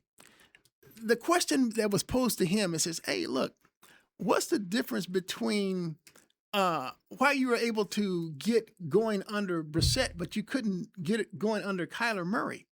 And so I said, what is an interesting question? Sunday, I think. I want to hear this. Yeah. And you know what he said? He said, and this goes back to our point of when Marvin Harrison played and Wilson played, Wilson became invisible game. But the minute Marvin didn't play, Wilson played, and it made all the sense in the world. Michael says, because I was playing the X. Mm-hmm. He says, when with Kyler, I always played the Y. I always played the Z. Mm-hmm. I always played the Z. We talked about that yesterday, Dale. And he says, but when Marvin went out, I was able to play the X, and I'm playing that with Jacoby. And I'm like, oh, dude, I'm like, which is your first receiver on an offense, if you don't know. So I'm thinking, dude, why don't we just change that now going in? Because he's not going to be the X now. Marv's scheduled to be the X, but I think he's going to beat him out for that spot. Well, this is what I heard, and they said he remains like the Z, but see in the LaFleur offense, it's the same one that Puka Nacua ran. Yes. So Puka gets all the intermediate, all the other routes and stuff like that, the big plays, stuff like that, and the X, they cleared out, which was Devontae Adams. Devontae gets all those red zone because Devontae led the NFL in touchdown receptions. It's the shorter, high-profile routes, like the third and 8. They go to Devontae Adams in the Ram system, but Marv's got to catch those. Yeah. But it was really a fascinating question because we talked about that yesterday because I heard him say that. So I had to get some, from somebody that was in the. I know he doesn't run receiver routes and stuff, but you told about that Michael Irvin story where, he switched from an X to a Z one time because was it Harper getting all the catches? So he switched, and then Harper started getting all the X ones. To just bring Coop up real quick. So in the NFC Championship game '92. Our X and Y were basically interchangeable because Troy, he read the safeties and whichever way they kicked. So Michael lined up at X or Y, coverage would be kicked towards him no matter what, wherever he lined up. So Alvin Harper had caught like 5 passes earlier in the game. They called that same route when we were on about the 10-yard line coming out in the fourth quarter. Michael said, I'm catching this ball. So he went to Alvin Harper's position. Harper went to his position, and again, everything came to fruition because they played the coverage, kicked it back over to Mike. Alvin Harper opened for a little slant over the middle. 80 yards later, he's down at the 10-yard line. That's how we win the 92 NFC Championship game. And Michael tells the story of, I'm running behind Alvin going, that's my ball. That's my ball. Well, yeah, but that's the flexibility that we didn't see with the offense last couple of years with Petzing that I'm hoping we see this year. Well, then they'd already told me that Petzing was the problem. I think we've all known that. Because if I have an offense that I'm tailoring to the X and to the tight end, and I'm just using the Z guy as just some superfluous route guy. I mean, it's not doing any good. So we never knew Michael Wilson's talent. Right. And all of a sudden, after 3 years, we had no idea that he was this talent. Yeah, but part of that was Michael Wilson's fault too, because the dude was always getting hurt. I don't disagree with that. He was carrying the injury bug that he had at Stanford into the NFL. But you could tell the coaching staff didn't believe it, because every time Marv came back, they made Michael Wilson disappear again. Yeah. So they were like, this isn't real.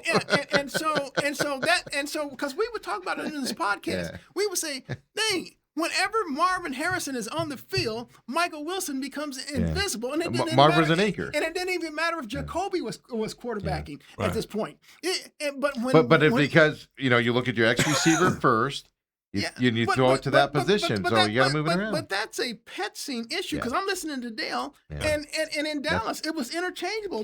I guarantee you it's going to, I shouldn't say guarantee, I'm 99% sure it's going to be interchangeable, because look how this offense on the Rams ran. Puka catches it, Devontae Adams catches it, the Higbee, the tight end, catches it, and the ball gets spread around. And last year it was one. Even when Michael Wilson was dominating, it was Trey and Michael Wilson. Yeah. And then when Marv would come back, it'd only be Trey. But it goes to what Dale was saying, and it opened my eyes. We'd have to go back and look at the all 22 films last year, and I'm not going to do this study. If you want to do it, let me know. I'll get you the access and might throw you some dollars if you want to spend the time. I'm willing to bet you money. Michael Wilson, when Marv wasn't in there, was running the same routes as Marv.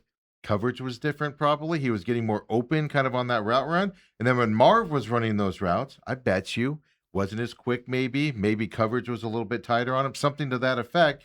So it wasn't as successful with Marv as it was with Wilson. But Steve, it could be either one of those. No, but Steve. Because you just heard Dale say the route was around the same. It's just the coverage was different. We saw way too many times when Marv, the ball hit his hand, and he just dropped the damn ball. Here's my favorite part, You can't folks. get away with that. And then we saw, unlike Michael Wilson, when you threw the 50-50 ball to Wilson, Wilson caught it. Yeah. When you throw a 50-50 ball to Marvin Harrison, it becomes 0-100. That's the only when you throw thing. 75-25 ball to Marvin Harrison. Yeah. It's one of those things where to make you a better than average receiver, what sets you apart is those 50-50 balls and stuff like that. But folks, look what I just did to Coop. Dale, I want you to know, this is my magic. All along, I bashed Marvin Harrison for not being able to catch balls or whatever, and he defends him. Did you just hear that? I defended Marv, and he just went after him and said he can't catch balls. I don't defend. Dude, I haven't defended. No. I found that. No, you think he's going to have a breakout year this year, and I just don't see it. But I said he has to. Yeah. Oh, no, he does. I said the dude he has too much talent, too much pedigree not to. Yeah, but we've seen David Boston had a lot of talent, and he came in with nipple rings and all jacked up and couldn't catch a ball. This has to be the year for Marvin. But here's the deal. I didn't know, and look, I'll grant that LaFleur system maybe is different, but we'll see. Whatever it is, I'm making Michael X and Marvin Z. I think Michael have to break out as my Z. I think Michael Wilson's going to win that X position by the end of the camp. But if the system is different, and they say that Michael Wilson is playing a system that Puka Nacua played, shoot, Puka's catching most of the balls. He's catching over 100. Well, and stuff like that. And I'll grant Matthew Stafford, when they got in the red zone, I mean, he was almost looking for Devontae Adams. He threw a lot of fades to Devontae. I think Devontae had 14, 15 touchdown receptions. But you kind of, I think he led the NFL, if I remember right. He was up there at least. But the thing you just brought up, and we'll leave on this note is, okay, you want to run that X position as Marvin Harrison Jr.? He's no Devontae Adams, at least so far in his career. To catch tight end balls, you've got to be able to get 50-50 balls. Yeah. You've got to be able to go out and attack it. You've got to fight out those defenders. I don't know if he can do it, Coop. Well, and again, we spent the whole time, and maybe next week we can get into it. The biggest thing about this team is if they give up 21 points a game, they're going to be in a lot of football games. Yes. And is that defense going to be 14 points better? You're right. We'll save that for next week. Dale, you're right, because they, like I said, they have some playmakers, finally, some different makers on that offensive. Have you seen Walter Nolan so far in camp? He's explosive. On the defensive side, I'm not really sure what they have up front They don't even have Josh Sweat in there yet. I'm not by the sure way. what they have in their front seven, but I do like the way they have built this secondary. I like Will Johnson. They can stay I healthy. like Max Hilton, Denzel Burke. There, you're bringing back Starling Thomas healthy. Bunting. Yeah, He's coming back. Yeah, and you got in the safeties position, you got Buddha and Rabbit Harrison. I mean, Demerson. I'm like, man, they've collected some nice pieces back in that I secondary. told you guys, I think last year, and I think that's why they brought back their defensive coordinator. I think their defense was getting tired in the fourth quarter, being out there so much at the beginning of the game. I think that's why they brought him back, was they see some good with Rawlings as the defensive coordinator. Now it's up to the offense to hang on to the ball and not, going down and scoring in 2 plays is just as bad as turning the ball over or 3 and outs with that defense. They need their rest. I'll never get mad at an offense if they get a big scoring play. Well, you think about. I meant in terms of rest. And I know we're completely out of time. Well, you just think about last year, Calais Campbell. Yeah, he came in here to be a spot player, and he was their best defensive lineman. And he ended up playing about 80% of the reps. Yeah. And he's 46 years old. Yeah. And in a couple of games that the Cardinals did win, Calais Campbell made the game-saving plays. Oh yeah, he made the game-saving plays. So I don't know what the true difference was, because the Cardinals played 5 games, and they played them against some very good, talented teams early in the season. Yeah, and they could have been 5-0, or I guess they could have been 0-5 too, if you look at it, because Calais did save the day on a couple of those. But I mean, they were right there. And then I could tell you in those games there, I remember distinctly saying and thinking that defense is tired. Like, you could tell in those last 2 drives for the other team where they eventually lose it and things to that effect. I do remember distinctly thinking that early in the season. Well, look. Then you may have to rely. I'm not going to. I'm just. All my point in that is. I'm going to put it to you like this. Okay. I'm going to put it to you like this. I have been in locker rooms when guys have, and I've gone in there and they're just laying because they're dead tired. Mm-hmm. They're spent. They give you everything. They don't give in to the mentality that I'm tired. They make that play. And I remember there's 2 guys that I've done interviews with that when they go in there and they talk about mind over matter, mental. It's all mental. I mean, I learned that first. I learned that first from Kobe Bryant. Yeah. And I heard Michael Jordan say it, but I was there when Kobe. I mean, they don't allow for. You just named 2 of the greats. I mean, let's be honest here. Well, but look, I did. But here's the deal. Here's the deal. If you're a professional, why can't you? Well, I mean, come Dale, with that same mindset? Dale can answer that. He can list a.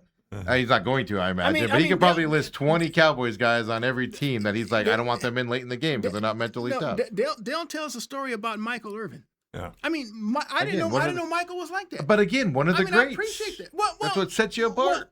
Okay. Because Marvin Harrison doesn't have that, I don't believe, because if he drops a pass early, he's out of the game. Well, okay. That's my argument. But on that defensive end, defensive side of the ball, when you look, if it's 3rd down, because the Cardinals are in these 3rd down, and I talked about the 4th down play. Hey, man, dude, let's just make one play. You get in that huddle, when you get in that huddle, I know. Dude, they got to do it. Hey, that's what sets Super Bowl teams and non-Super Bowl teams apart, is that stuff. If it was so easy, Coop, everybody would do it. I'm saying it's not easy, but you're giving them the excuse that they were tired. I'm not accepting that's not the excuse. I'm just saying, I'm telling you, I expect an improvement on this defense this year because last year they were running into that situation, and I expect that to be different this year. Not an excuse. It was what it was.